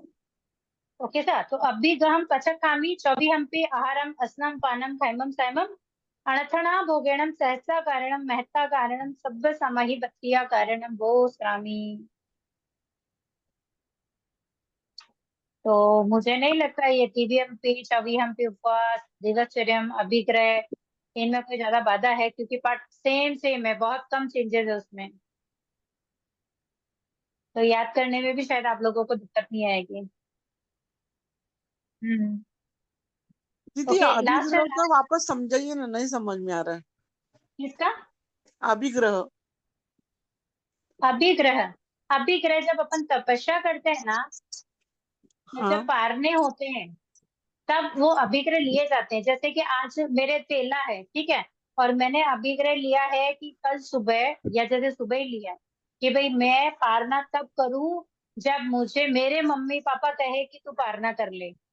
अच्छा। मेरे मम्मी पापा कहे कि तू पारना कर ले, मतलब ये दोनों साथ में आएंगे, मुझे कहेंगे कि बेटा तू पारना कर ले, तब मैं पारना करूं, तब मेरा अभिग्रह फले। हम्म। या कोई मेरे को आके नवकार मंत्र सुनाए और फिर बोले कि पारना कर ले, तो मैं पारना करूं। तो इस तरह से कुछ भी मन में धारा जा सकता है। मैंने एक गृहस्थिक वाला भी बता दिया और एक धार्मिक वाला भी बता दिया, ऐसे कैसे भी अपन पकड़ सकते हैं उसको अंदर। तो इस तरह का अभिग्रह लेते हैं, लेकिन एक समय अवधि से लेते हैं तो समय अवधि से उसको पाला जा सकता है वापस। यदि घर में कोई ऐसा नहीं होगा कराने वाला, अपन अकेले है और अकेले अपन ने ऐसे रोज का अभिग्रह भी किया, तो फिर कौन ऐसे धारणा धार ली कि अभिग्रह करना है, और ऐसा घर में कराने वाला कोई नहीं रहेगा, तो फिर कैसे करना? तो आप धारोगे ही क्यों? मुझे एक बात बताइए, अब आपको पता आपके घर में आप अकेले हो, ना कोई आने वाला है ना कोई नहीं जाने वाला है, तेला है नहीं आपका, तेले का लेंगे। पाना आपको करना है, और आगे कोई है ही नहीं, तो फिर आप ऐसा क्यों लोगे कि भाई कोई आएगा और मुझे कराएगा? नहीं नहीं वही पूछना था मुझे, ले सकते तो या फिर नहीं ले इस अभिग्रह को ये जरूरी नहीं है कि किसी के उठी धार के अपन अभिग्रह को कंप्लीट करें। अगर जैसे आपको लग रहा है कि मेरे को अभिग्रह लेना है, ठीक है, अब तेला हाँ। है, पारना करना है, कि भाई 24 भी है, मतलब 4 आहार का त्याग है, कब तक है, जब तक ये अभिग्रह नहीं पालो। अब अभिग्रह में दूसरे लोग तो मेरा पालना नहीं करवाएंगे क्योंकि कोई है ही नहीं मेरे पास अवेलेबल। अब मैं हाँ। अकेली हूँ, मेरे को अंदर से लेना है, तो मैं ऐसा भी कर सकती हूँ कि भाई मैं जब तक इतना स्वाध्याय नहीं कर लूं, तब तक मैं ये पारना ही नहीं करूँ, तब तक मेरे अभिग्रह। अच्छा तो अच्छा। आप अच्छा चाहे ऐसे भी उसमें ले घंटे सकते हैं क्या? निकालो, 2 घंटे। सुनिए ना, अभी जैसे ये गली और रास्ते हैं, ठीक है, अभी जैसे अभी इन्होंने बोला कि भाई कोई है ही नहीं, अब कोई है ही नहीं तो अपन किसी के भरोसे कैसे अभिग्रह लेंगे बताइए? हाँ अभी आपने लिया कि भाई आज मैं 50 गाथा का स्वाध्याय नहीं करूं जब तक मैं पारना ही नहीं करूं, ठीक है, आपने अभिग्रह ले लिया, सोचो, आपने अभिग्रह ले लिया, और ऐसा हो गया कि आपके घर पे गेस्ट आ गए, आपको समय ही नहीं मिल रहा है कि आप स्वाध्याय कर सको। तो जब तक आप उन 50 गाथाओं को स्वाध्याय नहीं करोगे, तब तक आप पढ़ना कैसे करोगे बताओ? हाँ अभिग्रह ले लिया तो करना ही पड़ेगा हाँ, उसका। अभिग्रह ले लिया, और क्योंकि हमने ये तो कहा ही नहीं था ना कि भाई अगर 12 बजे हाँ तक मेरे से हो गया तो करूंगी, नहीं तो पारना करूंगी, ऐसा तो हमने कहा ही नहीं। क्योंकि हमारा तो ये था कि भाई हमें न तो कोई कराने वाला, खुद को ही करना है, तो अभी हम फटाफट स्वाध्याय करेंगे और फटाफट से हम पारना कर लेंगे। सही है। हाँ ऐसा था, मतलब ये एक वो चीज है जिसको अपन अपने लिए कर सकते हैं। वही पूछना था, अपने लिए करना होगा तो कैसे करना? हाँ, तो अब जैसे सोचो ना कि अभी जैसे जिन्होंने बोला था कि भाई ये 10 प्रत्याख्यान है, इसका वो रूटीन चलता है कि 10 दिन अवकाशी, 10 दिन पोसी, अगर ऐसे आपके 10 दिन अभिग्रह आ जाए और आप ऐसी सिचुएशन हो कि आप अकेले ही हो, तो क्या करोगे? तो 24 अगर आप त्याग कर दोगे, लेकिन कब तक करोगे? उस चीज का कोई क्योंकि लिमिट तो हर चीज की बंधी हुई रहती है ना, आज मेरे के समय साथ में ऐसे ही लिमिट तो हुआ। रहेगी। मैंने क्या हुआ कि 250 बचकान उतारे, तो 10 जी अभिग्रह आए उसमें। तो घर में हम दोनों जने अकेले थे, इन पे मैं अभिग्रह ले लेती थी। तो वो तो 8 हम्म बजे शुरू से घर से जाने के बहुत बार कहना ही भूल जाते। फिर ये सोचती कि नौका हाँ पेड़ से आएगी, इन पारना कर लूंगी, अगर ये नहीं भी बोलेंगे तो फिर पेड़ से भी हाँ पारना कर। जी। तो ये क्या है कि आप महाराष्ट्र से भी पूछोगे ना, क्योंकि महाराष्ट्र भी कहेंगे कि भाई इतने समय तक अगर अभिग्रह फल गए तो ठीक है, नहीं तो पारना करना ही है। क्योंकि अपन क्या है कि 5 महाव्रतधारी नहीं है कि आज अगर हमारा अभिग्रह नहीं फला तो हम कल भी यही कर सकते हैं। जब तक नहीं फलेगा, जब तक हम चला सकते हैं, तो शायद हम गृहस्थी में रहकर ऐसा करना हमारे लिए थोड़ा सा मुश्किल है। यस। तो इसके लिए ये रास्ता गुरु भगवान भी बताते हैं कि एक समय सीमा को आप बांध लीजिए कि भाई इतने समय तक अगर हुआ तो ठीक है, नहीं हुआ तो पालना करनी। धन्यवाद सर। ओके सर, लास्ट पढ़ लेते हैं। निवि, आयमिल हमने पढ़ा था, अभी हम निवि पढ़ रहे हैं। अब मुझे ये बताइए, आमिल जो पढ़ा हमने, जितने लोग आयमिल करते हैं यहाँ पर अभी क्लास के अंदर, उसमें से कितने लोग हैं जो नमक वाला आयमिल करते हैं, कितने हैं जो बिना नमक वाला आयमिल करते हैं? जी हम तो बिना नमक वाला आएंगे, अभी किए ओके हैं तो सा, खूब बिना खूब नमक वाला अनुमोदना, आएंगे। खूब खूब अनुमोदना सा। और कोई है जो नमक वाला आयमिल करते हैं? नहीं, अभी तक तो नहीं किया नमक वाला, बिना नमक का ही करते हैं। ओके, मतलब बिना नमक वाला किया है तो फिर वो आयमिल में काउंट होता है, लेकिन अगर नमक वाला करते हो तो वो निधि में काउंट होता है। जैसे वर्तमान होता थे तो वो बहुत बार झेलने का अगर इसलिए लेकिन आइमबिल कर सकते हैं सॉरी, बिना बस नमक बोलिए ना। का। हेलो, हाँ, मेडिसिन का अगर लेके आइमबिल कर सकते हैं, मेडिसिन लेना जरूरी होता है। नहीं वो तो वन टाइम ही ले सकते हो आप, खाना खाते समय बस, उसके बाद नहीं ले सकते हो। आइमबिल में ले सकते हैं क्या? हाँ, खाना खाते समय आप ले सकते हो, उसके आगार रख के, कि भाई अगर आप जब खाना खा रहे हो ना, हाँ आप खाना खा रहे हो तो भाई हाँ आयमिल में आयमिल के पचखान के साथ दवाई के आगार है, बस अच्छा वो अच्छा, एक ही समय ले सकते हैं लेकिन। हाँ एक ही समय ले सकते हैं ना, लेकिन हाँ हाँ, जी कोई अभी एक बोलता है ले आसन में सकते, कोई नहीं बोलता है नहीं ले सकते, फिर वो कंफ्यूजन में रह जाता है, होता सब ही नहीं सब फिर आइमबिल। सब जगह अलग अलग धारणाएं हैं सा। मैम अभी एक आसन भी करते हैं तो ही लेते हैं दवाई, तो दवाई तो एक लेनी जगह पड़ती बैठे है हैं फिर। ना, खाना खा रहे हैं जब तो ले हाँ सकते हैं। हाँ ले सकते हैं उसमें, फिर उसके बाद नहीं लेंगे उठने के बाद। जी, अभी हाँ जैसे एक आसन है और किसी को अगर दो समय की मतलब दवाई चलती है कि मॉर्निंग में भी लेनी, इवनिंग में भी लेनी है, अगर उनको दो समय की दवाई लेनी है तो वो एक आसन नहीं कर सकते, फिर उनको व्यासना करना पड़ेगा। हम्म, ना हम शाम की दवाई छोड़ देते हैं फिर। नहीं छोड़ देते हैं तो ओके सा, लेकिन अगर जैसे रहता ना कि नहीं दो टाइम कंपलसरी दवाई लेनी ही है, तो फिर वो एक हाँ आसन की जगह द्विआसन का पचकान करे, हाँ, जो शाम को भी ले सकता है वो दवाई। कि भाई शाम को भी दवाई लेकर फिर चौव्याद कर सकता हो ऐसा। हाँ हाँ क्योंकि देखो एक आसन करके दो समय दवाई नहीं ले सकते तो वो व्रत भंग करने वाली बात होगी।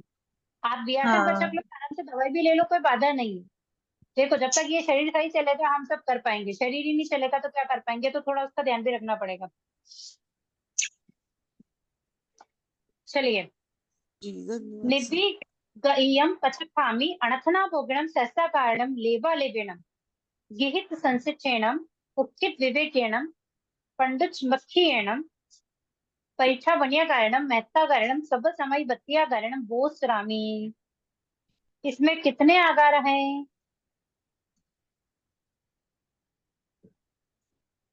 नो है इसमें, नो। कौन सा नया है ये बताइए।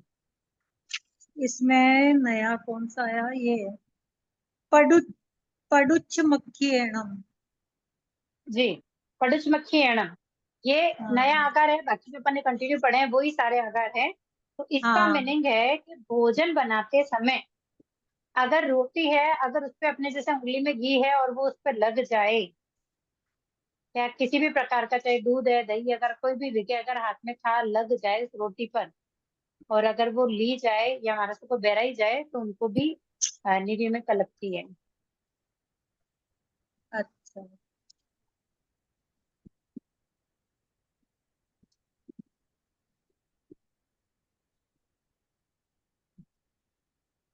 ओके सा, तो आज ये हमारे 10 प्रकार के जो प्रत्याख्यान जो हम रूटीन में करते हैं, रूटीन में अपन ऐसे पचकान करते हैं उनको पालते हैं, तो ये 10 प्रत्याख्यान के पाठ हमने पढ़े हैं लेने वाले, कि भाई इन 10 प्रकार से अपन प्रत्याख्यान करके तपस्याएं कर सकते हैं।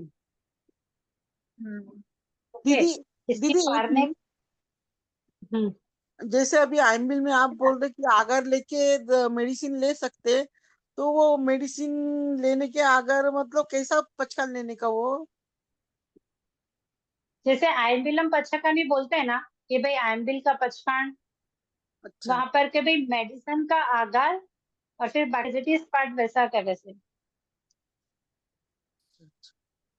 किसी भी पार्ट को बोलने में अगर किसी चीज का आगार, जैसे जनरली आगार उसमें दिए हुए ही होते हैं, ठीक है। अब बीच से आप बोल रहे हो आई विल में ले सकते कि नहीं ले सकते, तो एक बात सुनिए, मुझे आई विल के आगार बताइए।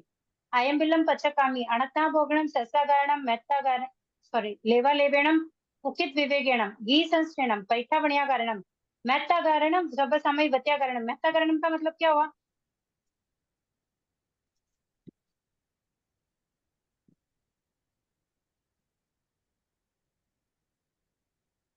सव्य समय वत्या का सव्य समय वत्यागारणम का मतलब क्या हुआ? ये अर्थ हमें याद नहीं रह वही रहे, आप तो। प्लीज दिखा दो। जी, मतलब अचानक से क्या बोलते हैं ना, एकदम अचानक से तबीयत बिगड़ जाए, तब अगर दवाई ग्रहण करनी पड़ी तो सव्य समय वत्याकरणम का आगार, मतलब आगार है उसमें, ठीक है।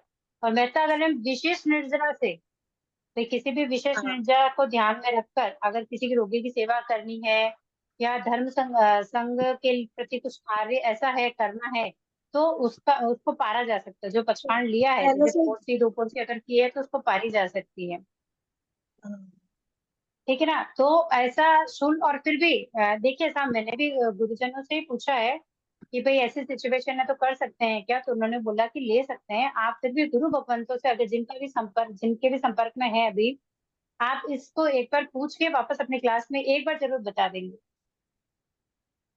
कि भाई अगर आईएमएल है तो क्या टैबलेट ले सकते हैं क्या, क्योंकि मैंने जहाँ पूछा था वहां उन्होंने बोला ले सकते हैं, इसके लिए मैंने आपसे वही कहा।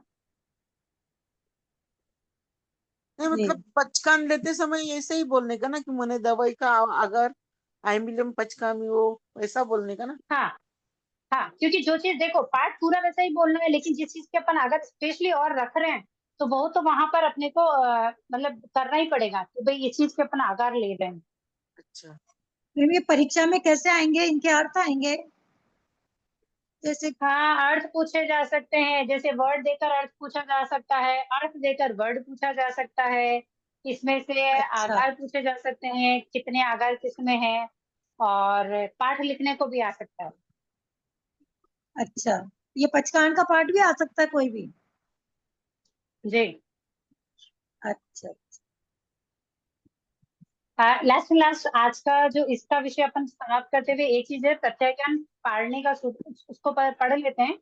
उसके बाद बाकी का हाँ अपन मंडे को क्लास, मैसेज आपको ग्रुप में आएगा तो प्लीज ध्यान में रखेंगे कि मंडे को अपनी क्लास है वही 1 बजे।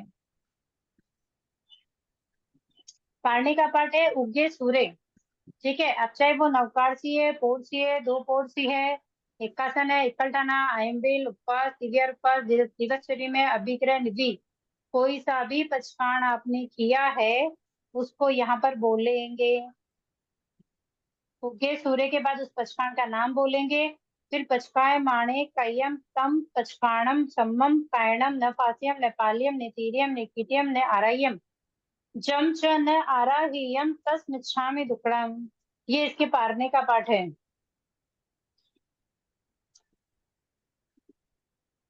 हम्म, ओके सर। हम्म, तो प्रत्यय ज्ञान लेने और पारने का ये तो हमने कंप्लीट किया है। नेक्स्ट क्लास में प्रत्यय ज्ञान में जो पोषक तत्व लेते हैं, संवर लेते हैं हम, और ये 14 नियम लेते हैं, दया करते हैं, उसके बारे में अपन समझेंगे। जी तो ये एक अगली एक क्लास के अंदर अपन इस पचकांड वाले इस मैटर को अपन कंप्लीट कर पाएंगे। इतिहास का विषय निकाल लीजिए सा 69 पेज नंबर पर। 69। यस।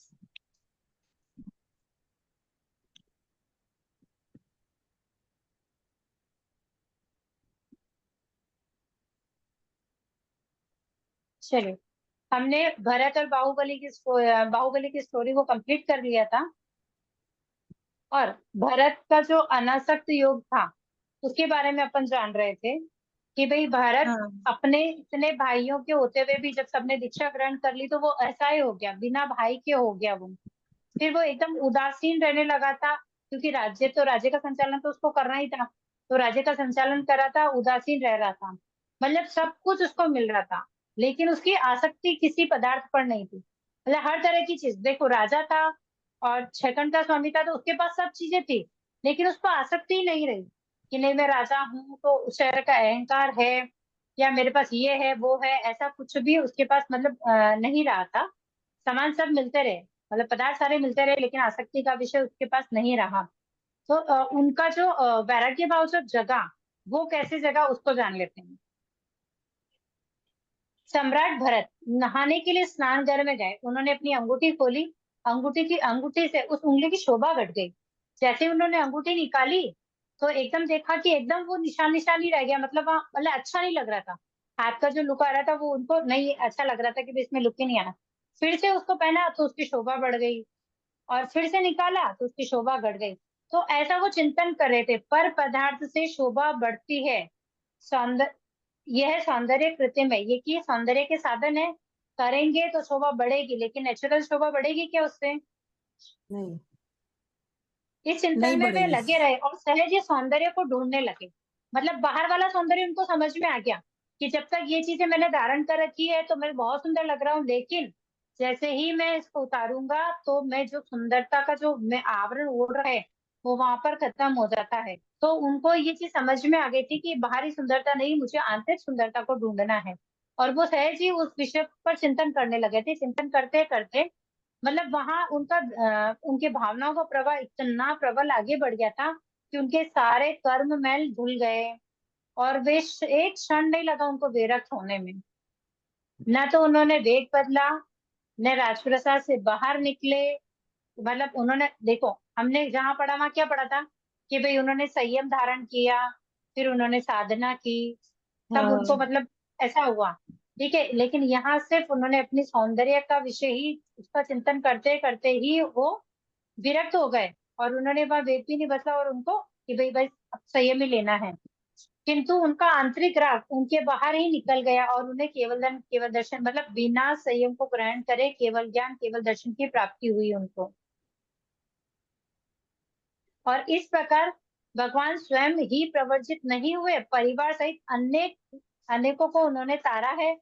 उनके पावन प्रवचनों को श्रवण कर उनके 84,000 श्रमण, 3 लाख श्रमणियां, 3,05,000 श्रावक और 5,54,000 श्राविकाएं हुई। तृतीय आर्य के 3 वर्ष 8.5 मास शेष रहने पर भगवान 10,000 श्रमणों के साथ अष्टापद पर्वत पर आरूढ़ हुए, और चतुर्वत यानी कि चतुर्वत मतलब साधु साध्वी बेले साहब के का साथ चतुर्दश भक्त, यानी कि भोजन की बात हो रही है, 4 अच्छा समय के भोजन भोजन की का त्याग करना। जी। और उन्होंने अपनी आत्मा को भावित करते हुए निर्वाण को प्राप्त किया। भगवान ऋषभ देव ने भारतीय संस्कृति में एक विराट व्यक्तित्व था। मतलब भगवान ऋषभ देव को हम अपनी अंदर में ही नहीं समझ रहे, उनको कई धर्मों में जाना जाता है अलग अलग नाम से। हम ऐसा नहीं कह सकते भाई भगवान ऋषभ देव थे तो हम ही उनको जानते, नहीं, हर कोई उनको पूजता है लेकिन अलग अलग नाम से पूछता है। देखिए असीम मसीह कृषि का व्यापार किसने सिखाया था? आदिनाथ भगवान ने, ऋषभ देव। ठीक।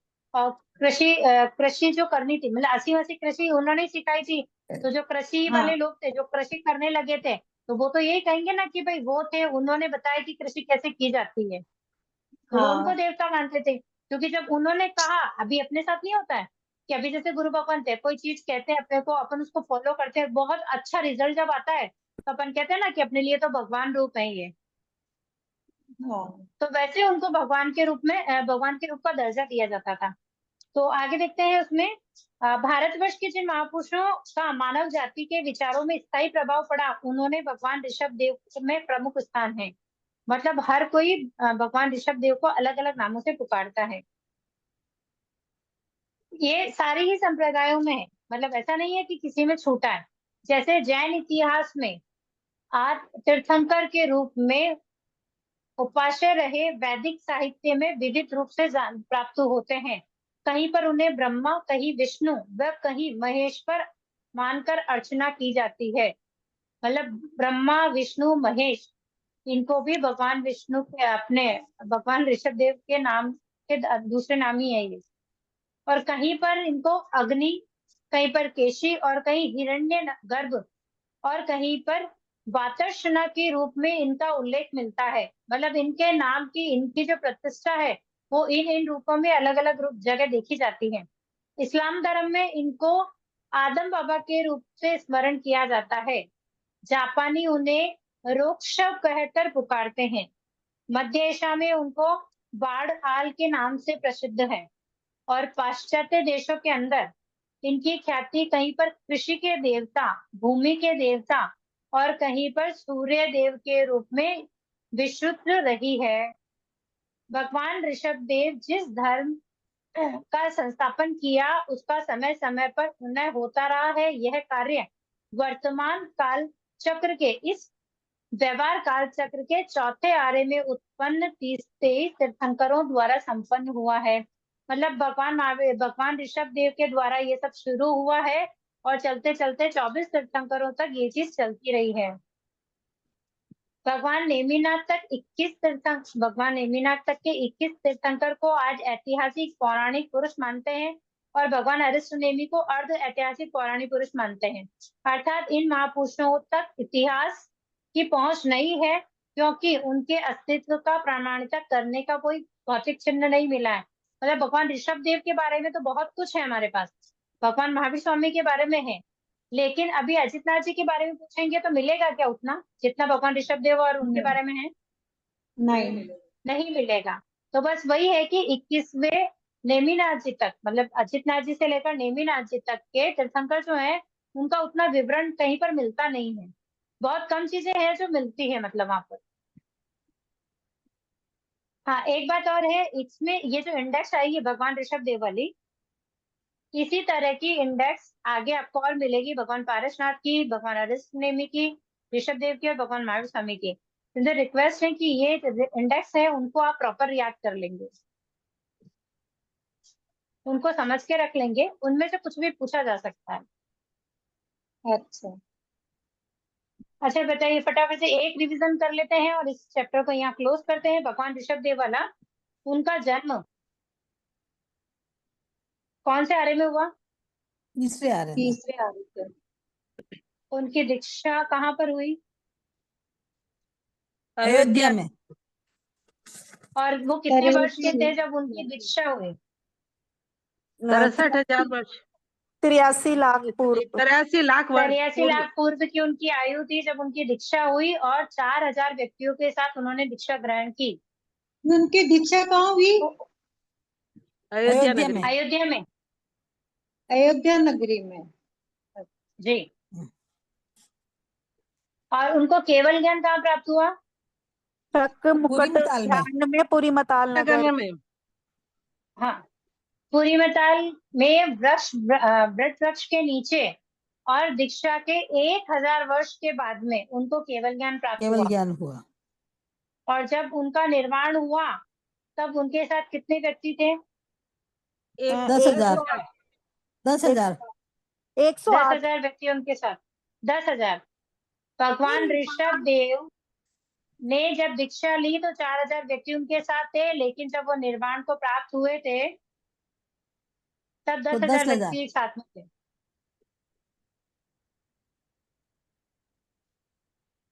आप 108 बोल रहे हो, 5वें आर्य की बात कर रहे हैं, 4थे आर्य की बात कर रहे हैं अपन। भगवान ऋषभ देव 3रे आर्य में थे। ये 6 नहीं हुआ, 108 एक साथ हुए थे ये उत्कृष्ट अवधारणा में। मैंने वही तो बोला भगवान ऋषभ देव उस समय आयु क्या थी? 84 लाख पूर्व की आयु थी। और चौथे आर्य में भगवान महावीर स्वामी की आयु क्या थी? 2 वर्ष, 72 वर्ष। 72 वर्ष। 72 वर्ष।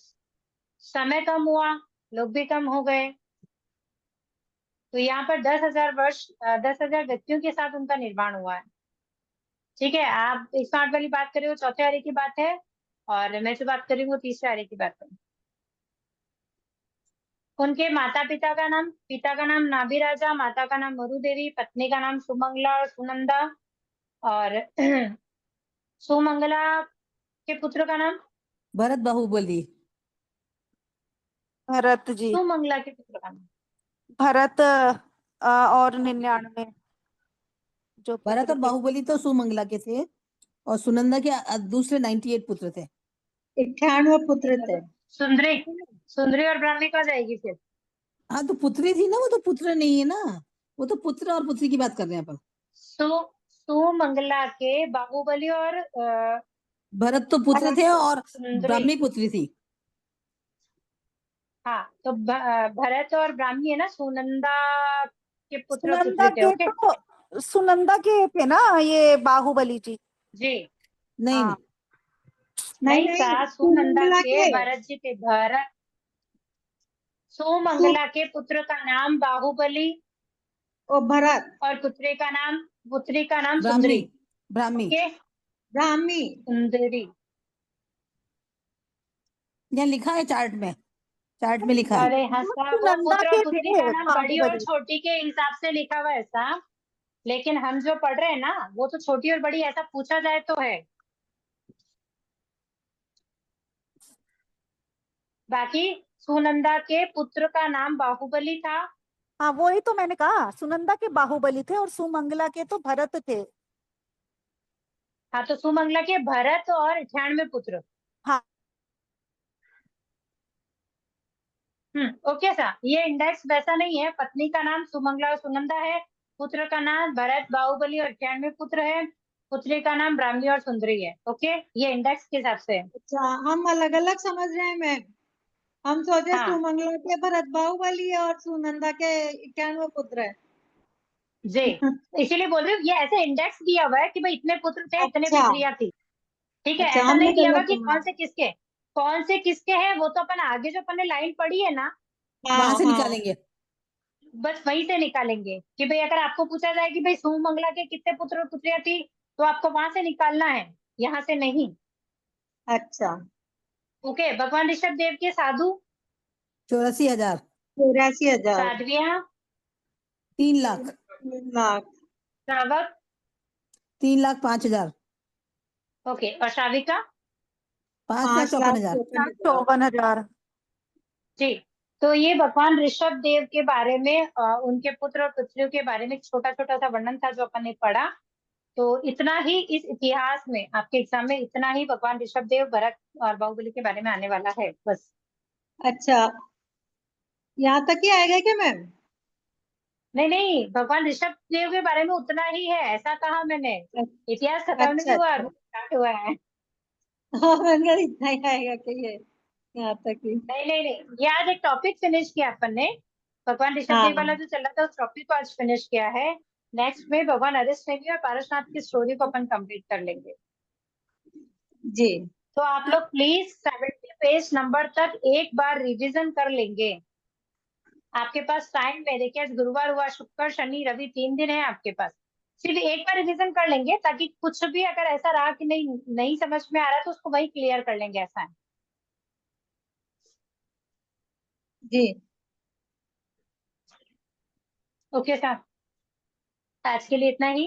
जिन वाणी के विरुद्ध कुछ भी कहने में आया हो तो मिच्छामि दुक्कडम कृतज्ञ व्यक्त करेंगे। अहो गुरुवर कृपा करी, दीन ज्ञान की दान, भव भव में ना भूलेंगे आपका उपकार। गुरु सा आपका उपकार है, विनय जो हो गया उसको माफ करो। मेरे सारे कर्म कलुष को आप ही साफ करो। गुरु सा आप ही साफ करो। सभी को जय जय जिनेन्द्र साहब, बहुत बहुत धन्यवाद, बहुत बहुत आभार। बोलिए श्रमण भगवान महावीर स्वामी की जय। स्वामी की जय। आचार्य प्रवर 1008 विजयराज जी महाराज साहब की की जय। जय संयमशील चारित्र आत्माओं की जय। जय हो। सभी को जय जिनेन्द्र साहब, कामना जय सदा। जिनेन्द्र।